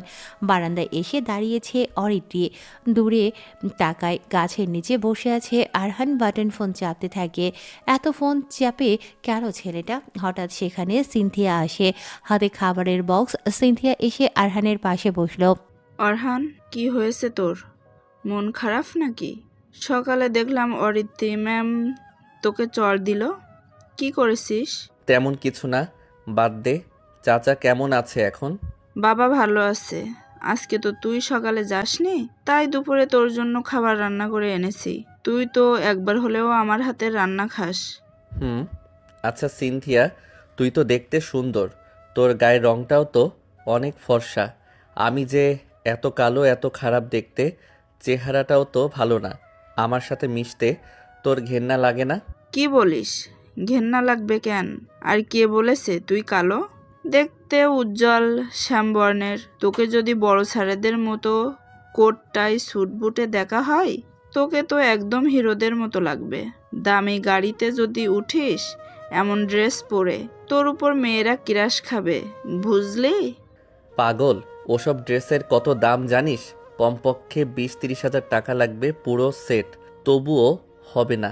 আর তাছাড়া ওসব ড্রেস পরে আমি কি করব বল? আমি দেখতে খারাপই। তোর হাতের সাথে যদি আমি হাত রেখে ছবি তুলি তাহলে কেমন দেখাবে জানিস? কেমন দেখাবে? দেখাবে সাদা কাগজে কালো রং করা। রান্নার পর হাড়ির পিছনে যে কালো কালি জমে না, আমারটা অমন লাগবে। তুই কি পাগল? এসব কি বলছিস? শোন, এভাবে বলবি না। সত্যি বলছি, তুই অনেক সুন্দর। শুধু নিজেকে অগোছালো করে রাখিস। পড়াশোনা করলি, একটা চাকরি নিতে পারিস, খালাম্মাকে এখান থেকে নিয়ে যা, একসাথে থাকবি। তা না করে এখানে পড়ে আসিস। কি করব বল? মা এখান থেকে যেতে চায় না। বড় স্যার ভালো বলেই তিনি এখানে অন্যদের অপমান সহ্য করে থাকে। মাকে রেখেও তো যেতে পারি না। আর আমি তো চাকরি করতে চেয়েছিলাম, অনেক টাকা ঘুষ দিতে হবে, এজন্য এখানেই আছি। আমার বাবাও বড় স্যারের জন্য এই বাড়িতে গাড়ির কাজ করে থাকে। তোর তো ছেলেরা দেখতে আসে, তুই রাজি হোস না কেন? বিয়ের বয়স তো হয়ে যাচ্ছে, বিয়ে না করে বুড়ি হবি নাকি? চুপ থাক, এই নে খাবার খা। সিনথিয়া আরহানের দিকে প্লেট বাড়িয়ে দেয়। আরহান হাত ধুয়ে খাবারে হাত দিতেই আহ করে ওঠে। সিনথিয়ার সাথে সাথে আরহানের হাত ধরে বলে, কি হয়েছে রে? এভাবে চিৎকার দিলি কেন? গরম চা পড়েছিল হাতে। আচ্ছা, তোর খেতে হবে না, আমি তোকে খাইয়ে দিচ্ছি। হাত ছড়া, জ্বলবে। সিনথিয়া আরহানের থেকে খাবারের প্লেট নিয়ে সেটা মাখিয়ে আরহানকে খাইয়ে দিতে থাকে। অরিত্রি সেটা দূর থেকে দেখতে থাকে, মনে মনে বলে, বাহ, কি সুন্দর দৃশ্য। তাহলে ছোট লোকের সাথে ছোট লোক মেয়েকেই মানায়, কিন্তু বাবা আমার উপরে এমন সিদ্ধান্ত নেয়া, কাজের ছেলের সাথেই আমায় বিয়ে দিল। কাজের ছেলের সাথে কাজের মেয়েরই বিয়ে হয়, মিল হয়, অথচ আমার সাথে কাজের ছেলে জুড়ে গেছে। কিভাবে মেনে নিব এটা? অরিত্রি চলে আসে সেখান থেকে। নিবিড়ের কথা মনে পড়ছে, অনেক অনেক কাঁদতে ইচ্ছে করছে, কিন্তু এই কান্না সে কাউকে দেখাতে পারবে না। তাই অরিত্রি সোজা চলে যায় ওয়াশরুমে। বাথটবের ভেতরে বসলেও শীতের ভেতরে ঠান্ডা পানিতে বসে ট্যাপ ছেড়ে দিয়ে জোরে কাঁদতে থাকে। এভাবে 3 ঘন্টা পানির ভেতরে বসে থাকে। গা কাঁপতে থাকে শীতে, হাইপোথার্মিয়া হয়ে গেছে, ঠোঁট লেগে গেছে, একদম কথা বলতে পারে না অরিত্রি। কোনো রকমে বাথটব থেকে বের হলেও ফ্লোরেই পড়ে যায় সে। এমন সময় আরহান দরজা খুলে বলে, ভিতরে আসবো? আসলে আপনার মা বলছিল আপনাকে ডাকতে, আপনি এখনো না। আরহান রুমের ভেতরে উকি দেয়, কিন্তু কাউকে দেখতে পায় না। বিনা অনুমতিতে ভেতরে যাওয়ার ইচ্ছে নেই আরহানের। আরহান চলে আসতে যাবে, তখনই ধপ করে শব্দ হয়। আরহান ভেতরে ঢোকে। শব্দটা কোথা থেকে আসলো, তখনই ওয়াশরুম থেকে পানি পড়ার শব্দ শুনতে পায়। আরহান কি করবে বুঝতে পারে না। শব্দটা এমন যে কেউ পড়ে গেছে। একবার ভাবলো অরিত্রির মাকে ডাকবে, কিন্তু পরক্ষণেই মনে পড়ে অরিত্রির মা তাকে ডেকে বলেছিল, বাবা, তোদের বিয়ে হয়েছে, এটা আপাতত গোপন রাখিস। তবে তোরা ঠিক মতো থাকিস। আমার মেয়ে রাগী, তবে দেখে রাখিস। দেখবি রাগ থাকলেও সে অনেক আবেগী। আরহান সাহস নিয়ে একবার ডাক দেয়। ম্যাম, কোনো সমস্যা হয়েছে? বড় ম্যামকে কি ডেকে দিব? ভেতর থেকে কোনো সারা শব্দ আসে না। আরহান আরও অনেকবার ডাকে, কি করবে সে বুঝতে পারে না। আরহান দরজায় হাত দিতেই সেটা খুলে যায়, তার মানে দরজা খোলাই ছিল। এমনিতেই প্রকৃতিতে শীতকাল, রোজ তাপমাত্রা 10 নয়তো 11তে থাকছে। এভাবে ঠান্ডার ভেতরে অরিত্রি 3 ঘন্টা পানিতে ডুবেছিল। হাত পা যেন সাদা হয়ে গেছে, হাইপোথার্মিয়াতে পড়েছে সে। ঠোঁট হাত পা সব স্থির হয়ে গেছে, কেবল সে ফ্যালফ্যাল করে অপলক তাকিয়ে আছে। আরহান আসলো কাছে। ম্যাম, ঠিক আছেন? আরহান তাকে ধরার সাহস পায় না, দৌড়ে চলে যায় আমিনা বেগমের কাছে। তাকে ডেকে নিয়ে আসে। আমিনা বেগম মেয়ের এমন অবস্থা দেখে চিৎকার করে ওঠে। তিনি তার মেয়েকে ধরে বিছানায় নিয়ে আসে। আরহান বলে, আমি বাহিরে আছি, আপনি সব কিছু চেঞ্জ করেন, কিছু লাগলে আমাকে ডাকবেন। তুই আর হাজবেন্ড, তুই চেঞ্জ কর। না ম্যাম। আরহান চলে যায় বাহিরে। আমিনা বেগম সব কিছু চেঞ্জ করে আরহানকে ডাক দেয়। আরহান এসে বলে, ওনার জন্য লেপ কম্বল যা আছে সব বের করি। আরহান দুটো ভারী লেফ কম্বল এনে অরিটির উপরে চাপিয়ে দেয়। তারপর হাত ধরে হাত ঘষতে থাকে জোরে জোরে। শ্বাস চলছে অরিটির। আমিনা বেগম কেঁদে চলেছে, কি করবে তিনি বুঝতে পারছেন না। আরহানকে বলে, ওরহান, তুই তো অরিত্রীর বর, অরিত্রীকে জড়িয়ে ধরে শুয়ে পড়। না না, কি বলেন ম্যাম, আমি পারবো না। পারবি না মানে?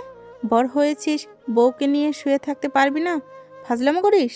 চিন্তা করবেন না, আমি গরম পানি করে আনছি, ওকে খাইয়ে দিন।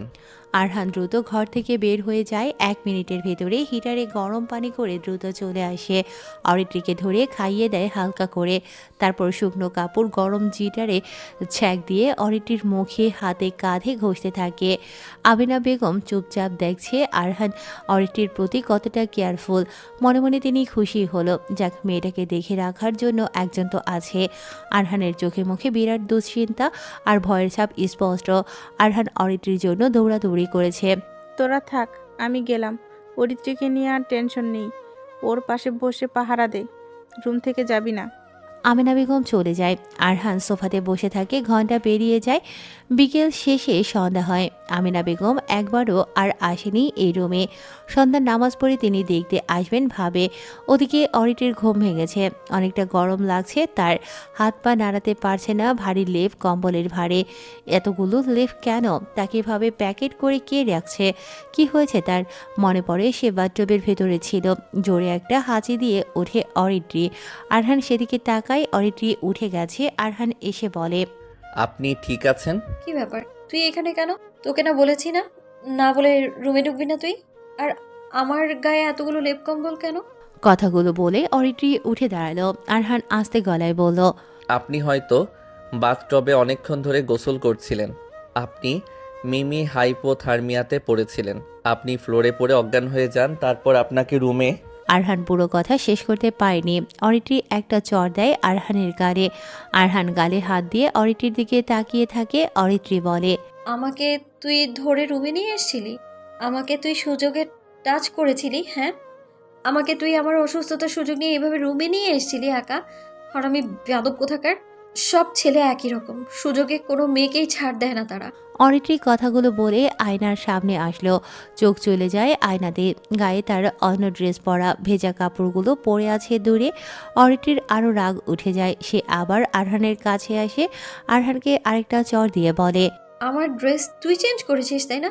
বাহ, তোর মতো জানোয়ারদের মানসিকতা দেখে আমি সত্যিই অবাক হলাম। হায় রে, তোকে বলেছিলাম আমায় অনুমতি ছাড়া ধরবি না, সেই সুযোগেই আমার অসুস্থতার সুযোগ নিয়ে আমাকে তুই কাপড়টা পাল্টে সবকিছু দেখে ফেলেছিস। আসলে কেমন পুরুষ তুই? তোর পুরুষত্বে এতটুকু জেদ নেই? কিভাবে করতে পারলি তুই এটা? আচ্ছা, মজা পেয়েছিস? ঢং করে চুপ করে আছিস কেন? বল, কেমন লেগেছে আমায় কাপড় ছাড়া দেখতে? কি হলো, কথা বলছিস না কেন? অরিত্রী ঘুরে তাকায়। আরহান বের হয়ে চলে যায় রুম থেকে। অরিত্রী আরহানের চলে যাওয়ার দিকে তাকিয়ে আছে। তারপর শব্দ করে হাসতে থাকে। অরিত্রী তার ভেজা কাপড়গুলোর কাছে আসে, সেগুলো হাতে নিয়ে বলে, এই কাপড়ের মূল্য কি যদি ভেতরে জিনিস ঢেকে না রাখতে পারি? এমন সময় অরিত্রীর মা আমিনা বেগম অরিত্রীর রুমে প্রবেশ করে। আরহান বলেই তিনি ডাকতে থাকে, ওরহান, অরিত্রী কি উঠেছে? এ কি, ওরহান কোথায়? আর তুই উঠে গেছিস? যাক, কত ঘন্টা তুই অচেতন অবস্থায় ছিলি বলতো? ওরহান কতগুলো দৌড়ে দৌড়ে লেপ বের করে দিয়েছে দেখেছিস? কিরে, কথা বলছিস না কেন? আর উঠে আবার ভেজা কাপড় ধরেছিস? অরিত্রি কাপড়টা ফ্লোরে ছুঁড়ে ফেলে, বিছানায় এসে বসে। আমিনা বেগম গরম দুধ নিয়ে এসে টেবিলে রাখে। এভাবে কাপড় ছুঁড়ে মারতে দেখে উনি রেগে যায়। অরিত্রিকে বলে, কি হয়েছে তোর? আমার জীবনটা তো শেষ করে দিলে মা। আমার বেঁচে থাকার মানে নেই। আমি যদি মরতাম তাহলে ভালো হতো। ঢং করিস? পানির ভেতর পড়েছিলি কেন? জানিস তোকে ধরে রুমে নিয়ে আসতে কত কষ্ট হয়েছে? একদম শটান হয়ে পড়েছিলি। ওরহান আমাকে ডেকে এনেছিল, তোকে আমি ধরে নিয়ে আসছি রুমে, আর জেগেই ঢং চুরি করছিস? কি বললা? তুমি আনছো মানে? ওয়াশরুমে পড়েছিলাম, আমাকে অরহান ধরে আনছে না? না, আমি নিয়ে আসছি। সে তোর জন্য আমার ঘর থেকে লেপ কম্বল আনতে গিয়েছিল। কি হয়েছিল? কাঁদছিলি কেন? ওহ, তোর শোকের দামি কাপড় চোপড় ফ্লোরে ফেলেছি বলে কাঁদছিস? হায় রে, মরতে মরতে বাঁচলি আর কাপড়ের জন্য কাঁদছিস? ড্রেস কে রেখেছে ওখানে? কে রাখবে মানে? আমি রেখেছি। ওরহান কি পাগল জানিস? ওকে বললাম, তুই তো অরিত্রীর বর, কাপড়টা তুই চেঞ্জ কর, আমি আরও কম্বল নিয়ে আনি। সে বলে আপনি করেন, আমি যাচ্ছি। কত কষ্ট হয়েছে তোর ড্রেস চেঞ্জ করাতে। উফ, তুই এত ভারী কেন? ফ্লোরে ছুঁড়ে মেরেছি আমি রেগে, তারপর এই ড্রেসটা পরালাম। এরপর ওরহান এসে কম্বল লেপ এনে তোর গায়ে দিয়েছে। বললাম অরিত্রীকে জড়িয়ে ধরে থাক, সে পালাতে চাইছিল। পরে তোর পাহারার জন্য বসিয়ে রেখেছি, কিন্তু সে কোথায়? অরিত্রি চুপচাপ ভেজা ড্রেসগুলোর দিকে তাকিয়ে থাকে, মনে মনে বলে, আমি তাকে মারলাম কেন? ধুর, যা হওয়ার হয়েছে। কাজের ছেলেকে মেরেছি, বেশ করেছি। এত ঢং ভালো লাগে না। আমিনা বেগম বলে, গরম দুধ খেয়ে নে, আমি ওরহানকে পাঠাচ্ছি। দুপুরে খাসনি, ভাগ্যিস ওকে ডাকতে পাঠিয়েছিলাম তোকে। সে এসেই দেখে তুই ওয়াশরুমে পড়ে গেছিস। ছেলেটা কত দৌড়াদৌড়ি করলো। তাড়াতাড়ি খাবার খাবি, আয়। মেহরাব সাহেব বাড়ির সবাইকে ডাকে। সবাই ওনার সামনে এসে বসেছে। মেহরাব সাহেব বলে, এসকে কোম্পানির মালিক আমাদের কোম্পানির সাথে নতুন একটি ডিল করতে চাচ্ছে, আর সেই ডিলটা হতে যাচ্ছে বিশাল বড়। আর সেজন্য এসকে কোম্পানির মালিক মিস্টার শুভ্র সরাসরি আমাদের দেশে এসে ডিল করবে। কিন্তু আমি একটা প্ল্যান করেছি, আমি তাকে সোজা আমার বাসাতে নিয়ে আসব, আর তাকে হোস্ট হিসেবে ট্রিট করবে আমাদের অরিত্রী, কারণ সে শিক্ষিত, সে সব কিছু বুঝবে কিভাবে ট্রিট করতে হবে। অরিত্রি কিছু বলে না, বসে চুপচাপ আরহানের দিকে তাকিয়ে আছে। আরহান প্রায় সময়ই তার বাটন ফোন চাপে। সে কখনো অরিত্রির দিকে ঠিকভাবে তাকায়নি। তবে মেহরাব আর আমেনা বেগম তাকে দায়িত্বের ভেতরে ফেলে দিয়েছে। না চাইতেই অরিত্রিকে আরহান দেখে শুনে রাখবে। অরিত্রী মিস্টার শুভ্রকে সবভাবে ট্রিট করে খুশি করতে হবে। দেখতে সে অনেক হ্যান্ডসাম, সে দেশে আসলে আমরা তাকে বাড়িতে নিয়ে আসব। আচ্ছা ঠিক আছে। আর অরহান, এদিকে আয়। জি স্যার। পড়াশোনা তো করলি না ঠিক মতো, রোজ সকালে উঠে কই যে যাস জানিও না। সারাদিন কি করিস বলতো? মাকে হেল্প করি, আপনাদের অনেকগুলো কাজ করে দেই, এই তো আমার কাজ। যদি একটু পড়াশোনা করতি তাহলে তোকে আমাদের কোম্পানি কাজ দিতে পারতাম, কিন্তু তুই ছেলেটা অনেক সৎ। তোর বাবা যেদিন তোর মাকে ছেড়ে চলে যায়, তোর মায়ের তখন অল্প বয়স, তুই তখন পেটে। এমন অবস্থায় তোর মা আমাদের এইখান থাকে। তোর নানিটাও হঠাৎ চলে যায় ওপারে। তোর মা তোকে কষ্ট করে বড় করিয়েছে, পড়াশোনা করাতে পারিনি। তোর মাকে কষ্ট দিবি না। জি স্যার, এজন্যই মায়ের জায়গাতে আমি কাজ করি। আমাদেরকে আশ্রয় দেওয়ার জন্য অনেক শুক্রিয়া স্যার। কিন্তু তোকে মাঝে মাঝে দেখতাম না, কোথায় যেতিস রে? গ্রামে যেতাম, নানির কবর আছে, দেখতে যেতাম। ওহ ভালো। শোন, শুভ্র আসবে, এসকে গ্রুপের চেয়ারম্যান, অনেক বড় মাপের লোক। তার কাজ হবে সবসময় তার সব কিছু দেখভাল করা, ঠিক মতন তাকে সেবা করা।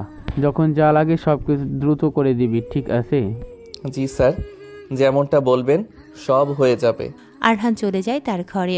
ঘরের ভেতরে এসে দরজা আটকে দেয়। বিছানার নিচে তার সব কিছুর বই রাখা। আরহান বই বের করে পড়তে শুরু করে। অনেক প্রকারের বই আছে। পড়াশোনা কমপ্লিট করেছে মাস্টার্স শেষে আরহানের, কিন্তু মায়ের জন্য কিছুই করতে পারে না। তার মা এখান থেকে তাকেও যেতে দেয় না, নিজেও যায় না। হঠাৎ দরজায় কড়া নাড়ার শব্দ। আরহান দ্রুত বইটা আবার বিছানার নিচে রেখে দিয়ে চাদর দিয়ে ঢেকে দেয়। দরজা থেকে দরজা খুলে দেখতে পায় ধূসর দাঁড়িয়ে আছে। ধূসরকে দেখে আরহান বলল, আপনি? হ্যাঁ, তোর ঘর দেখতে আসলাম। দেখি সর। ভিতরে আসবেন? আরে সত্য? ধূসর ভেতরে আসে। আরহানের ঘরটা একদম পরিষ্কার পরিচ্ছন্ন। ধূসর আরহানকে বলে, আমার জন্য পানি নিয়ে আয় তো। আচ্ছা। আরহান চলে যেতেই ধূসর তার মানিব্যাগটা আরহানের ঝুলিয়ে রাখা প্যান্টের ভেতরে রেখে দেয়। আরহান পানি নিয়ে আসে, ধূসরের দিকে বাড়িয়ে দেয়। ধূসর সেটা নিয়ে খেয়ে রুম থেকে বের হয়ে আসে। আরহানও বের হয়। সবাই রাতের খাবার খেয়ে যে যার রুমে চলে যায়। আরহানকে থাকতে হবে অরিত্রির রুমে। অরিত্রির রুমে বসে আছে। দরজায় টোকা দেয় আরহান। কে? ম্যাম, আমি ভিতরে আসতে পারি? হ্যাঁ, আয়। আরহান ভেতরে আসলো। অরিত্রির দিকে তাকালো না। অরিত্রি আয়নার সামনে বসে আছে। আরহান দেখে রুমটা বেশ অগোছালো। অরিত্রির মনে তার বাবার কথাগুলো ঘুরছে। আরহান নাকি সৎ, সে পরীক্ষা করে দেখবে। অরিত্রি ইচ্ছে করে তার টেবিলের নিচে টাকা ফেলে দেয়, সাথে স্বর্ণের চেন। আরহান চুপচাপ বসে আছে। অরিত্রি বলে, ওই তোর কপালটা দেখছিস কেমন? যে কাজের ছেলে দূরে দাঁড়িয়ে খাবার বেড়ে দেয়, সেই কাজের লোক আমার রুমে থাকতে পারে। আচ্ছা, সন্ধ্যায় যে আমি তোকে চড় মারলাম, তোকে কত কিছু বললাম, তুই কোনো কথা বলি না কেন? এমনিতেই ম্যাম, আপনার যেটা ভালো মনে হয়েছে করেছেন। আপনি হলেন মালিক, আমি হলাম গোলাম। আপনারা কিছু বললে সেটা নিয়ে কিছু বলার যোগ্যতা নেই। আপনি আমার বউ হয়েছেন, এটা আমি কখনো বিশ্বাস করতে পারি না। ভাগ্যে হয়তো এমনটা ছিল, কিন্তু আপনি চিন্তা করবেন না। আমি কখনো বলবো না আপনি আমার বউ, বা আমার দ্বারা এতটুকু বিশ্বাস রাখতে পারেন যে আমার থেকে কেউ জানতে পারবে না আমাদের বিয়ে হয়েছে। আর আমি জানি আপনিও কখনো এসব বলবেন না কাউকে। You are so innocent, but I hate you. I don't like you. বুঝিনি ম্যাম। ও, তুই তো আবার ইংরেজি বুঝবি না। জানিস, মরে যেতে ইচ্ছে করে আমার, যে এমন একটা ছেলের সাথে আমার বিয়ে হলো যে কখনো পড়াশোনা করেনি, অশিক্ষিত, খ্যাত, ছোট লোক একটা ছেলে আমার বড় হলো। এমন বিয়ের আগে মরতে চেয়েছিলাম আমি, কিন্তু পারিনি। আচ্ছা, তোর কি ইচ্ছে করে না আমার সাথে জোর করে সবকিছু করতে? আমি সার্টিফিকেট ধারিত শিক্ষিত নই, কিন্তু পশু নই আমি। পুরুষ মানুষের পুরুষত্ব কোথায় থাকে জানেন? যদি সে সামনে কোনো সুন্দরী নারী দেখেও নিজেকে কন্ট্রোল করতে পারে, সেই হলো আসল পুরুষ। আমি সুযোগ নেই না, আমি সুযোগের ব্যবহার করি না। ইচ্ছে কেন করবে না? কিন্তু যে ফুলে কাঁটা আছে সে ফুলের কাছে না যাওয়াটাই ভালো। আর তাছাড়া প্রতিটা মানুষ আটকায় গুরুত্বের কাছে, সম্মানের কাছে। আপনি যাকে এত ভালোবাসলেন সে আপনাকে সম্মান করলো না, অপমানের পাত্রী বানালো। আপনি এত ভালোবাসার পরও তো তার কাছে আটকালেন না, কিন্তু সে চাইতো আপনার শরীর আর টাকা। আপনার যদি তার সাথে বিয়ে হতো, তবে তাকে যদি বারণ করতেন কাছে যেন না আসে, সে এটা শুনতো না। যতই আপনার কষ্ট হোক, সব পুরুষ ভালো না, আবার সব নারীও একরকম না। সবার ভিতরে ভালো খারাপ দুটো বিষয় আছে, সেগুলো বুঝতে পারলেই জীবন সুন্দর। এই তুই জ্ঞান দিস কেন? হ্যাঁ, তোকে আমার ভালো লাগে না। সত্যি বলতে তোকে দেখলেই আমার বমি চলে আসে। আমি যে তোর বউ, গর্ব হয় না? অরিত্রির কথা শুনে আরহান মুচকি হাসে, কিছু বলে না। অরিত্রি বুঝে গেছে আরহান তার কাছে আসবে না, কিন্তু আরহানকে সে মেনেও নিতে পারবে না। বড়লোক বাপের একমাত্র মেয়ে সে, কিভাবে পারবে গরিব কাজের ছেলেকে বর হিসেবে মেনে নিতে? অরিত্রি আরহানের দিকে তাকায়। আরহান টেবিলের নিচে টাকা আর স্বর্ণের চেনের দিকে তাকিয়ে থাকে। অরিত্রি মুচকি হাসে, ব্যাটার সৎ কালকেই বোঝা যাবে। আরহান রোজ ভোরে বের হয়, কোথায় যায় কেউ জানে না। সকাল 9টার দিকে ঘুম ভেঙেছে অরিত্রির। চোখ মেলতেই দেখতে পায় রুমটা বেশ গোছালো আছে। সে টেবিলের নিচে তাকায়, সেখানে কোনো টাকা আর তার চেন নেই। অরিত্রি প্রচণ্ড রাগ হয়, আরহানকে চিৎকার করে ডাকে। আরহান দ্রুত রুমের ভিতরে আসলেও অরিত্রি আরহানকে গালি দিতে থাকে। আমার বাবা তোকে সৎ বলে না? তোর সততা আমার বোঝা হয়ে গেছে। হারামির বাচ্চা, চোর কোথাকার। আমার টেবিলের নিচে টাকা পড়েছিল। কত টাকা জানিস? 50,000 টাকা। 1 লাখ টাকার স্বর্ণের চেইন। কি ভেবেছিস সুযোগে হাতিয়ে নিবি? বাট এটা তোর গিফট। যা হারামি, চোর একটা। এরপর বাবা যদি তোকে কখনো সৎ বলে, আমি সেদিন সবার সামনে বলবো তুই কি করেছিস। বেরিয়ে যা রুম থেকে। ইচ্ছে তো করছে তোকে চট বসিয়ে দিই একটা, কিন্তু সেটা করব না আমি। তোকে ছোঁয়ার ইচ্ছে আমার নেই। আরহান রুম থেকে বেরিয়ে যায়। অরিত্রি ড্রেসিং টেবিলের কাছে আসলো। চিরুনি নিতে গিয়ে দেখতে পায় তার মেকআপ বক্সের পাশে সুন্দর করে টাকাগুলো ভাঁজ করে রাখা আছে, আর ফুলদানির উপরে চেনটা অনেক সুন্দর করে সাজিয়ে রাখা। অরিত্রি অবাক হয়। টাকাগুলো গুনতে থাকে অরিত্রি। পুরো টাকাটা একদম সঠিক আছে। অরিত্রি মনে মনে বলে, আমি টেবিলের দিকে তাকাতেই পারতাম। তাকে অপমান করলাম, করেছি, বেশ করেছি। ছোট লোকই থাকবে। আরহান বাহিরে আসে। গ্যারেজে আসলো সে। হামিদ চাচা গাড়ির কাজ করছে, তার পাশে এসে বসলো আরহান। কি রে, তোকে তো আজ কয়েকদিন খুঁজে পাচ্ছি না, থাকিস কোথায়? চাচা, আমার তো প্রমোশন হয়েছে। কিসের? আগে বাড়ির কাজ করতাম, এখন সেটার পাশাপাশি আমাদের বড় স্যারের মেয়ে অরিত্রী ম্যামের গাড়ির ড্রাইভিংও করি। হায় রে, এভাবে কি চলবে? পড়াশোনা করলি একা একা, এখন বাড়ির কাজ করবি নাকি? সমস্যা নেই, পড়াশোনা নিয়ে কাউকে কিছু বলবেন না চাচা। গরিবদের এসব দিয়ে কি হবে? চাকরির জন্য ঘুষ লাগে চাচা। সিনথিয়া আসলো সেখানে, হাতে একটা প্যাকেট। গ্যারেজের পেছনেই মেহরাবের বানানো সব লোকেদের জন্য বাড়ি আছে, সেখানেই হামিদ আর সিনথিয়া থাকে। সিনথিয়ার মা নেই, আরহানের মাকে সে মা বলে ডাকে। সিনথিয়া এসে তার বাবাকে খাবার দিয়ে আরহানকে বলে, ড্রাইভার হয়েছিস, কত বেতন দিবে রে? জানি না। একবার বেতন পেলে আমাকে কি দিবি বল? কি নিবি তুই? তুই যা ইচ্ছে দিবি। অরহান, আজকে ঘুরতে যাবি সামনে পার্কে? আচ্ছা। এই নে ধর, এটা তোর জন্য। ঘরে গিয়ে দেখবি। সিনথিয়া একটা প্যাকেট আরহানের হাতে ধরিয়ে দেয়। আরহান গ্যারেজ থেকে বের হয়। মেহরাব সাহেবের গাড়ির ড্রাইভার আছে গাড়ি নিতে। মেহরাব সাহেব বেরিয়ে যান। আরহান ভেতরে আসে। বাড়ির সব কাজিনেরা বসে আছে, অরিত্রী নেই। আরহান নিজের ঘরে আসতে যাবে, তখনই ধূসর ডাক দেয়, ওই ছোট লোকের জাত, কাজের ছেলে, এদিকে আয়। আমার সাথে এভাবে কথা বলছেন কেন? শালা, তোকে এখনো মারিনি, তাই তোর কপাল ভালো। আমি কি করলাম? আমার মানিব্যাগ কোথায়? Money bag? কিসের? ধূসর এসে আরহানের ঘাড়ে ঘুষি দেয়। বাড়ির সবাই তখন এসে জড়ো হয়েছে। আমিনা বেগম ধূসরকে বকা দেয়। অরিত্রী এসেও দাঁড়িয়েছে। ধূসর আরহানের গেঞ্জি ধরে টেনে সবার সামনে আনে, চিৎকার করে বলে, আরামের বাচ্চা, বেজন্মা শালা, আমার মানিব্যাগ চুরি করেছে। বড় মা, আমার সাথে কালকে ওর ধাক্কা লাগে, তারপর থেকে আমি আমার মানিব্যাগ খুঁজে পাই না।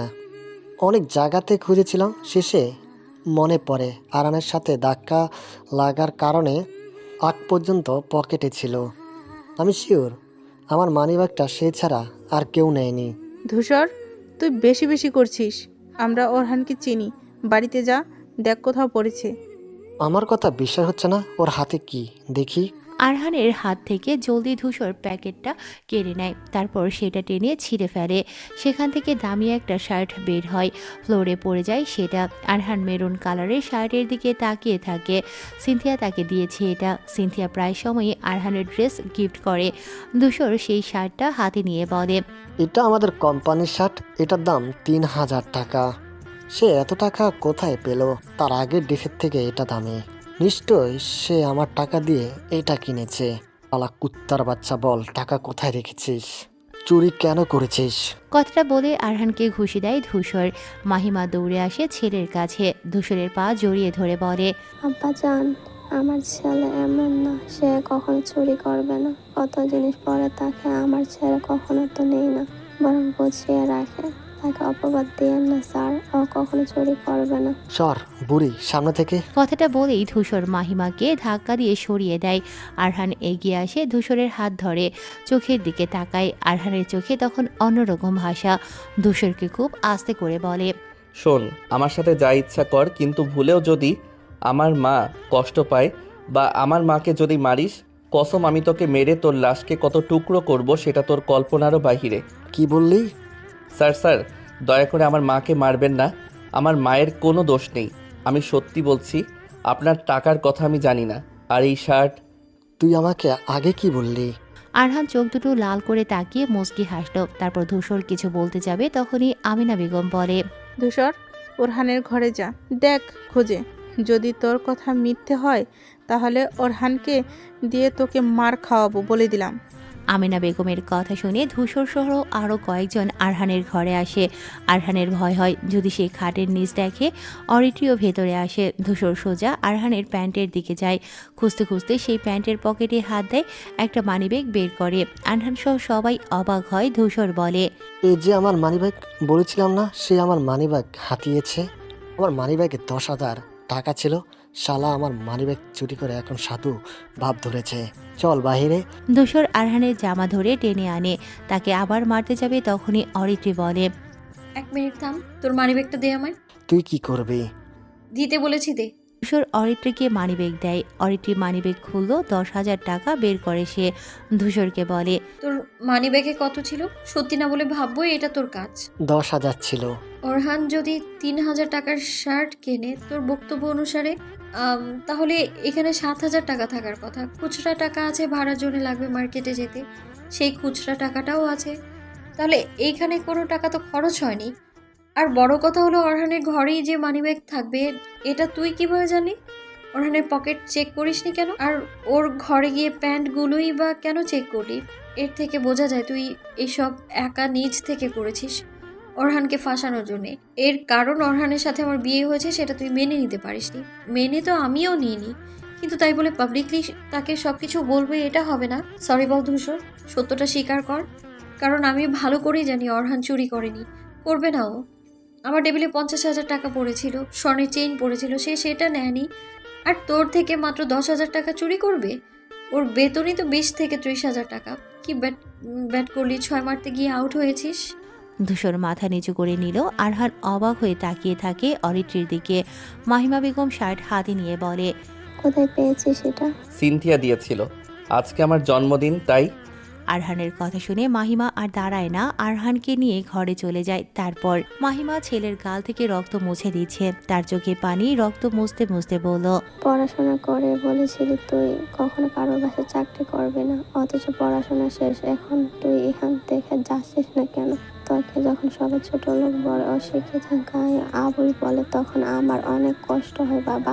দেখতে কালো থেকে উজ্জ্বল, চেহারায় মায়ায় আছে, তুই একটা চাকরি করতে পারিস না? চলে যা বাবা এখান থেকে। তোমাকে এখানে রেখে যাব না মা, চাকরি তো খুঁজতেছি। দেখো না, মাঝে মাঝে কয়েক মাস এখান থেকে চলে যাই, আবার ফিরে আসি, সে সময় চাকরি খুঁজি। কেউ তো ঘুষ ছাড়া চাকরি দিতে চায় না, তাই এখানে তোমার কাছে এসে থাকি। তোমার তো অনেক বয়স হয়েছে, এই বয়সে তুমি কত কাজ করবা? তোমার কাজ আমিই করে দিচ্ছি, তোমার এত ভাবতে হবে না। তোর বড় স্যারকে বলি তোর ব্যবস্থা করে দিতে। মা, তুমি কিন্তু কথা দিয়েছিলে আমার পড়াশোনা নিয়ে কাউকে কিছু বলবে না। যদি বলো তাহলে এমন জায়গাতে চলে যাব তুমিও কখনো খুঁজে পাবে না। আচ্ছা বলবো না, কিন্তু বৌমা ও না মানে ছোট ম্যাডাম তাকে আজকে বাঁচিয়েছিল। মেয়েটা যে দিয়ে রাগে, কিন্তু আগে কখনো কাজের লোকেদের সাথে খারাপ আচরণ করেনি। বিয়ের পর মাথাটা গেছে, কি আর করবে বল? কাজের ছেলের সাথে যে রাজকন্যার বিয়ে হয়, আর ছেলেটা তাদের মতো না, খারাপ লাগবে। মেয়েটার কথায় কষ্ট পাস না, বুঝছিস? আরহান কিছু বলে না, মায়ের কোলে মাথা রেখে শুয়ে থাকে। হঠাৎ আরেকটা কাজের লোক এসে দরজায় কড়া নাড়ে ওদের। মাহিমা বলে, কেন? আচ্ছা। আরহান উঠে দাঁড়ায়। মাহিমা আর সে একসাথে বের হয়। পায়েস রেঁধেছিল মাহিমা, সেটা একটুখানি নিয়ে সিনথিয়ার কাছে চলে যায়। আর আরহান আসে অরিত্রীর ঘরের সামনে। দরজায় কড়া নাড়ে আরহান। অরিত্রী ভেতর থেকে বলে, ভেতরে আয়। ম্যাম ডেকেছেন আমাকে? অরিত্রী ঘুরে তাকায়। আরহানের চেহারাতে রক্ত জমে আছে, একটুখানি রক্ত লেগে আছে ঠোঁটের কোণে। অরিত্রী বলে, যখন তোকে মারছিল ধূসর, ওর গায়ে দুগা বসিয়ে দিসনি কেন? কি বলেন ম্যাম, আমি হলাম কাজের লোক, থাকতে দিয়েছেন, এটাই তো অনেক। মারামারি পারি না ম্যাম, ভয় করে। এত লুজার তুই, না পারিস পড়াশোনা, অশিক্ষিত একটা, না পারিস মারামারি, সবসময় পুঁটি মাছের মতো হয়ে থাকিস কেন? হ্যাঁ, জানিস তোকে দেখতে অতি জঘন্য লাগে আমার। তোকে আমার একটুও ভালো লাগে না, তবুও তোর সাথে আমার থাকতে হবে 1 বছর। কবে শেষ হবে এতটা সময়? আপনি চাইলে আরও আগে আমাকে ডিভোর্স দিতে পারেন। আমি তো খেল না, যখন যা ইচ্ছে তাই করা হবে, তাই না? তোকে দেখলেই আমার বিরক্ত লাগে। সমস্যা নেই ম্যাম, বিরক্তিকর আমি জানি। আমাকে এত অপমান করেন তবুও সহ্য করি, কারণ আপনারা মালিক পক্ষ। এত কিছু আমাদের বললেও কিছু হবে না, আমরা সব সহ্য করতে পারি। তোর সাথে কথা বললেও আমার রাগ লাগে, সব সময় একরকম হেয়ারস্টাইল। 25 সালে এসেও কেউ এখন মাঝখান দিয়ে সিঁথি কেটে স্টাইল করে? হ্যাঁ, মানে ছেলে ছোট থাকতে মা চুল আশ্রয় দিত, সেরকম স্টাইল এখনো রয়ে গেছে তোর। ঠিকমতো কথাও বলতে পারিস না কেন? বাবা তোর সাথে আমার বিয়ে দিল, রোজ কান্নার কারণ তুই আমার। আফসোসের কারণও হব ম্যাম একদিন। মানে? না মানে কিছু না, কেন ডেকেছিলেন ম্যাম? ও হ্যাঁ, এনে ধর, এখানে 10,000 টাকা আছে, ডক্টরের কাছে যাবি। অরিত্রী তার ভ্যান্ডি ব্যাগ থেকে 10,000 টাকার নোট বের করে আরহানের দিকে বাড়ায়। আরহান কিছু সময় টাকার দিকে তাকিয়ে থেকে বলে, ম্যাম তেমন কিছুই হয়নি, মাত্র 2টা ঘুষি, এর থেকেও ভারী না, মানে কাজ করি তো, এরকম শরীরে কিছু হবে না, টাকা লাগবে না, ঠিক হয়ে যাবে। ধর এটা, মনে কর এটা তোর জন্মদিনে গিফট, গিফট? মানে উপহার। ধর, একটু কিছু তো পারিস না তুই? এই যুগের ছেলে হয়েও তোকে কখনো টাচ ফোন ইউজ করতে দেখলাম না। বাটন ফোন নিয়ে পড়ে আছিস সারাদিন, সেই বাটন ফোনে কি করিস তুই? টাকাটা ধর। উপহার? তাহলে ঠিক আছে, আমি উপহারগুলো গুছিয়ে রাখি, আর সারাদিন আমি ফোনে সাপ খেলা করি ম্যাম। সামনে থেকে যা, তোকে আমার সহ্য হচ্ছে না। আরহান টাকাটা নিয়ে দ্রুত রুম থেকে বের হয়ে যায়। অরিত্রী জানে কেন ধূসরের থেকে আরহানকে বাঁচালো, তবে যে ছেলে 50,000 টাকা হাতে পেয়েও নেয়নি, সে ছেলে সামান্য 10,000 টাকা চুরি করবে, এটা অরিত্রী মেনে নিতে পারেনি। অরিত্রীর ফোন বেজে ওঠে। ওর বেস্ট ফ্রেন্ড তিথি কল করেছে। রিসিভ করে অরিত্রী। কি রে দোস্ত, তোকে কবে থেকে কল করছি, আর তুই কি না ইগনোর করলি? তোর বিয়ের দাওয়াত ক্যান্সেল করলি, বিয়েটাও হলো না খবরে শুনলাম, তাহলে তোকে দেখছি না কেন? বিয়ে করিনি কারণ নিবিড়কে ভালোবাসতাম, আর নিবিড় হারামি তোর ফ্রড। ওর আসল সত্য জানতে পারি আমি। যাই হোক, কেমন আছিস? আজকে দেখা কর, তোর জন্য একটা নিউজ আছে, বিকালেই আসবি। অরিত্রী আরও কিছু সময় কথা বলে ফোন কেটে দেয়। আজকে বের হতে হবে তার। একই কোয়ালিটির সব ধরনের পোশাকের দাম কমিয়ে দিয়েছে এয়ার কোম্পানি। একদিনে মার্কেট ভ্যালু গিয়ে দাঁড়িয়েছে অনেক টাকা। আকাশ এখন বেশ লাভের মুখ দেখছে। আর মেহরাবের ফ্যাশন কোম্পানি এখন অনেকটা এক্সপেন্সিভ হয়ে গেছে। পণ্যের দাম আগের মতোই আছে, তবে স্টক বাজারে চাহিদা কমতে শুরু করে দেয়। স্যার, সব তো দেখছেন, কি করব বলুন? চিন্তা করো না, আমি জানি প্রোডাক্ট তৈরিতে কত খরচ, আমাদের যা খরচ হয় সবার বেতন আর সব কিছু মিলে প্রোডাক্ট ভ্যালু থেকে খুব অল্প লাভ করি। খুচরা মার্কেটে যদি আমাদের কোনো শার্ট বা 5 বা 10,000 টাকা সেল রেট থাকে, আমরা পাইকারি বাজারে সেগুলো 2,000 সেল করি। এক দর বাজার থেকে আমাদের এখন দর কষাকষি বাজার প্রোডাক্ট ছাড়তে হবে। তবে কোনো পণ্য যদি 10,000 বলে, সেটা দাম কমিয়ে 5,000 করলেও দোকানিদের লাভ, আমাদেরও লাভ থাকবে। কিন্তু যদি দাম কমিয়ে ছাড়ি তবে লস হবে। আকাশ সেই লস এখনো না বুঝলেও যখন নতুন প্রোডাক্ট তৈরি শুরু হবে তখন দেখবে লাভ বাড়াতে গিয়ে মান খারাপ করে দিচ্ছে। আমাদের মানের দিকে আরও নজর বাড়াতে হবে। মেহরাবের কথা শুনে নীরা স্বস্তি পায়। নীরা মেহরাবের অ্যাসিস্ট্যান্ট, আর মেহরাব সাহেব বিজনেসের ব্যাপারে অনেক সিরিয়াস। হাজার হাজার লোক তার কোম্পানিতে কাজ করে। প্রতি মাসে একবার করে সব শ্রমিকদের সাথে কথা বলে, তাদের সাথে বসে খাবার খায়, বন্ধুসুলভ কত আলোচনা করে, কারো পারিবারিক সমস্যাও সমাধান করে। আর এজন্যই কোম্পানিতে প্রতিটি শ্রমিক নিজেদের সব কিছু উজাড় করে দেয়। ওদিকে আকাশ আর সাব্বির বসে আছে। ড্যাড, জমে থাকা সব প্রোডাক্ট এখন সেল হয়ে যাচ্ছে, লাভ হচ্ছে অনেক, কিন্তু যদি আবার নতুন প্রোডাক্ট তৈরি করতে সমস্যাতে পড়ি তখন?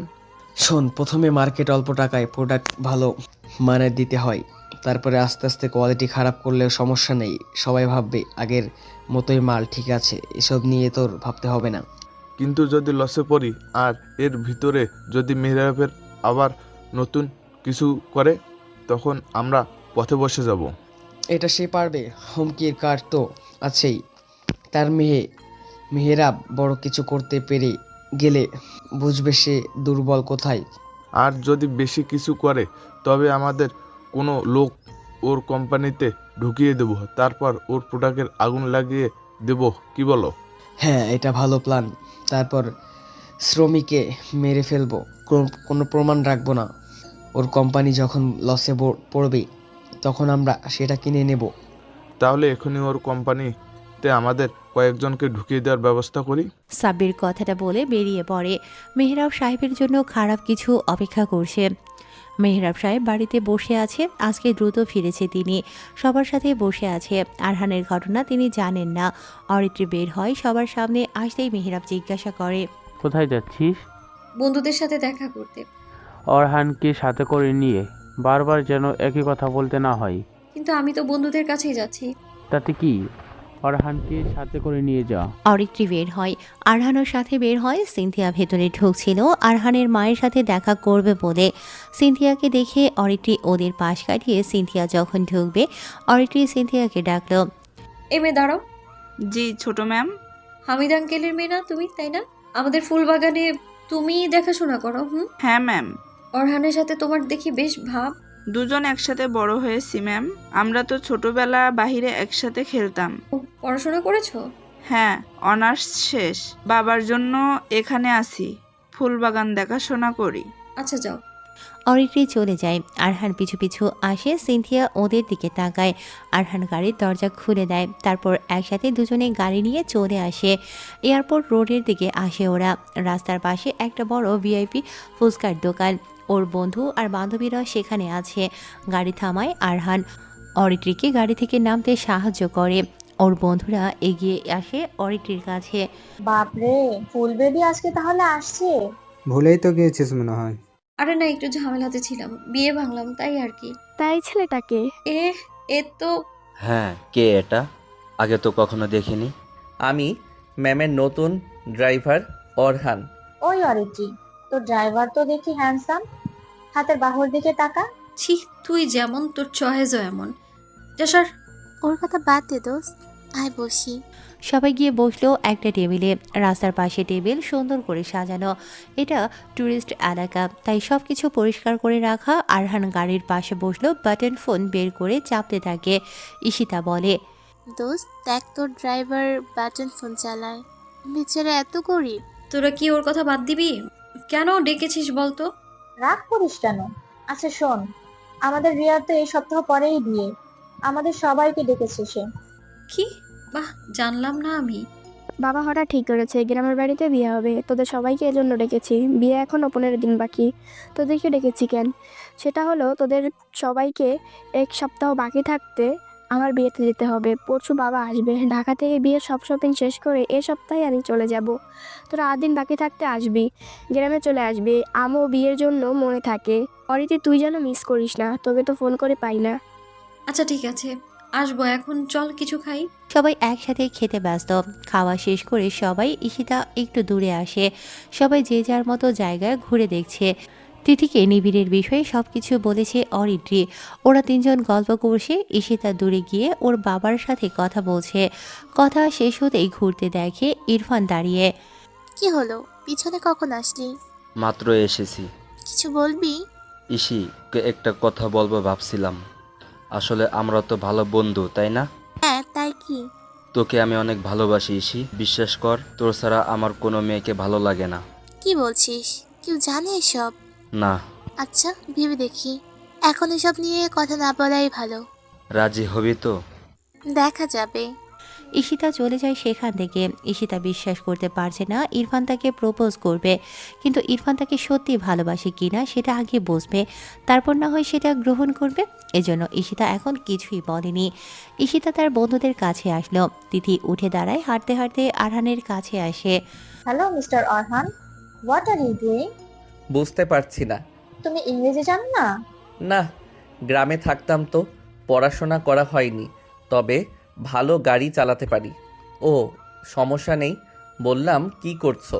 কিছু না ম্যাম। আমি কোনো ম্যাম না।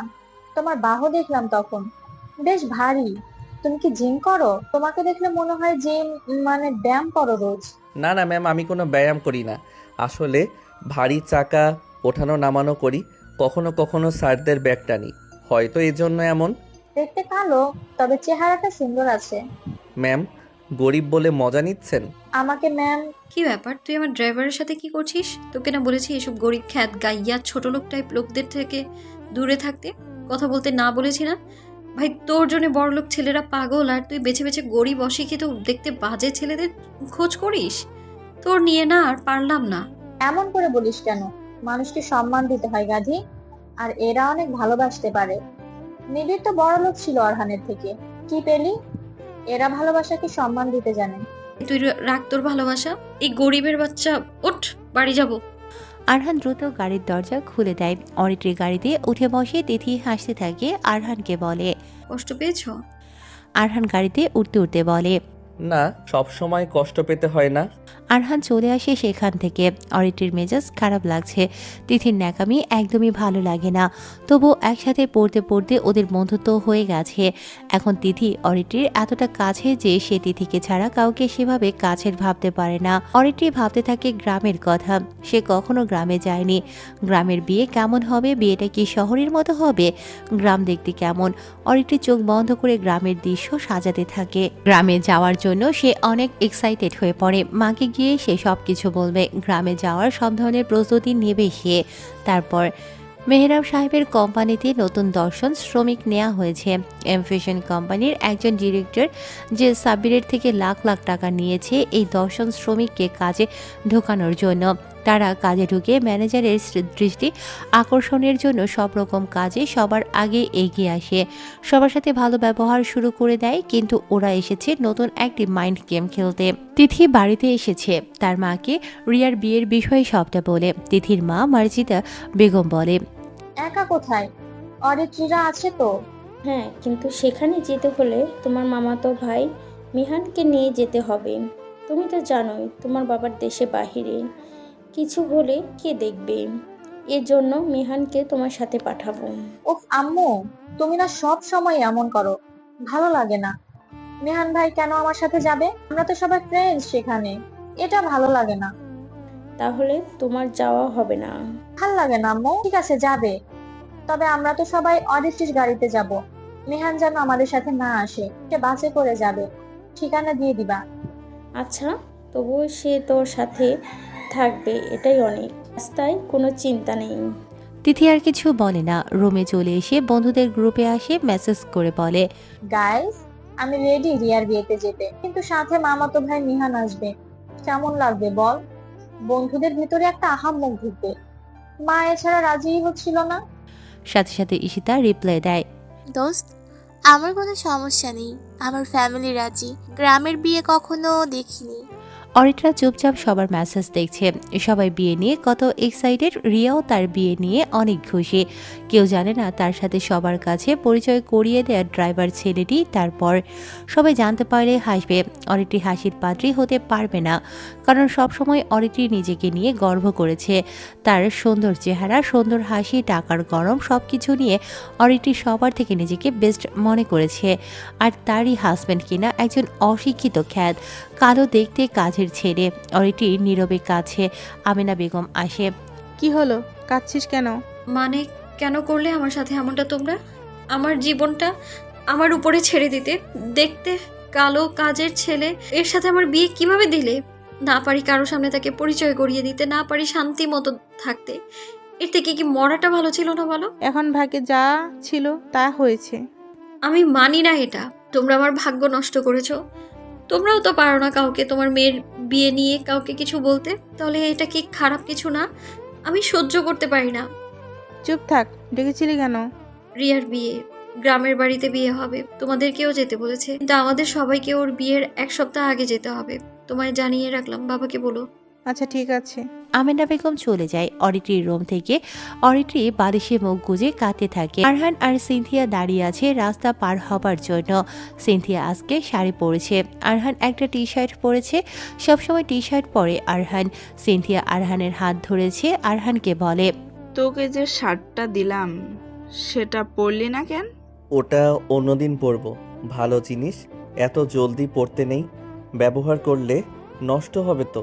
চল রাস্তা পার হই। দুজনে রাস্তা পার হয়। সেই পার্কের ভেতরে আসে। সিনথিয়া বসলো একটা বেঞ্চে, আরহানও বসলো। আরহান চুপচাপ বসে থাকে, বাটন ফোন বের করে চাপতে থাকে। ওই তুই সবসময় ফোন চাপিস কেন? কি চাপিস হ্যাঁ? আরহান জলদি ফোনটা পকেটে ঢুকিয়ে নিয়ে বলে, কই না তো, আমি তো গেমস খেলি।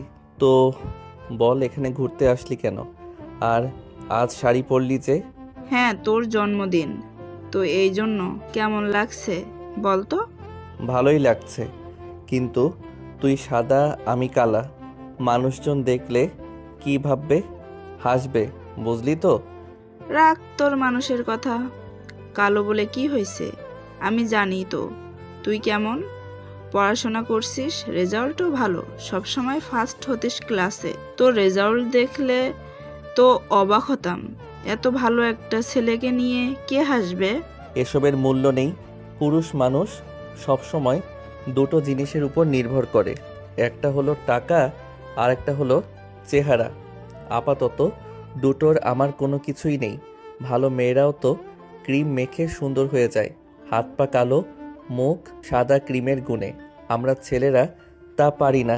তবে মেয়েরা গুণী হলে তারও মূল্য থাকে বেশি। যেমন তুই হলি গুণী মেয়ে, দেখতেও সুন্দর, পারফেক্ট মেয়ে তুই, আর আমি কোনো দিক দিয়ে তোর যোগ্য হতে পারবো না। বিষয়টা এমন। তুই এসব আজাইরা কথা বলে মুড নষ্ট করিস না তো। মেজাজটাই খারাপ হয়, তোর সাথে আর ঘুরতে আসবো না, যা। আরে রাগ করিস কেন, বাদ দে, চল হাঁটি। ওরা দুজনে পার্কের ভিতরে ঘুরতে থাকে। সিনথিয়া আর আরহান ভালো বন্ধু, দুজনে একসাথে বড় হয়েছে, এজন্য ওদের বন্ধুত্ব বেশ গভীর। সিনথিয়া ফুল কিনতে যায়, কয়েকটা ছেলে আসে সেখানে। ছেলেগুলো ভেতরে নেতা গোছের ছেলেটা সিনথিয়ার দিকে অনেক বাজেভাবে তাকাতে থাকে। ছেলেটার নাম আরিয়ান। সিনথিয়াকে দেখে বলে,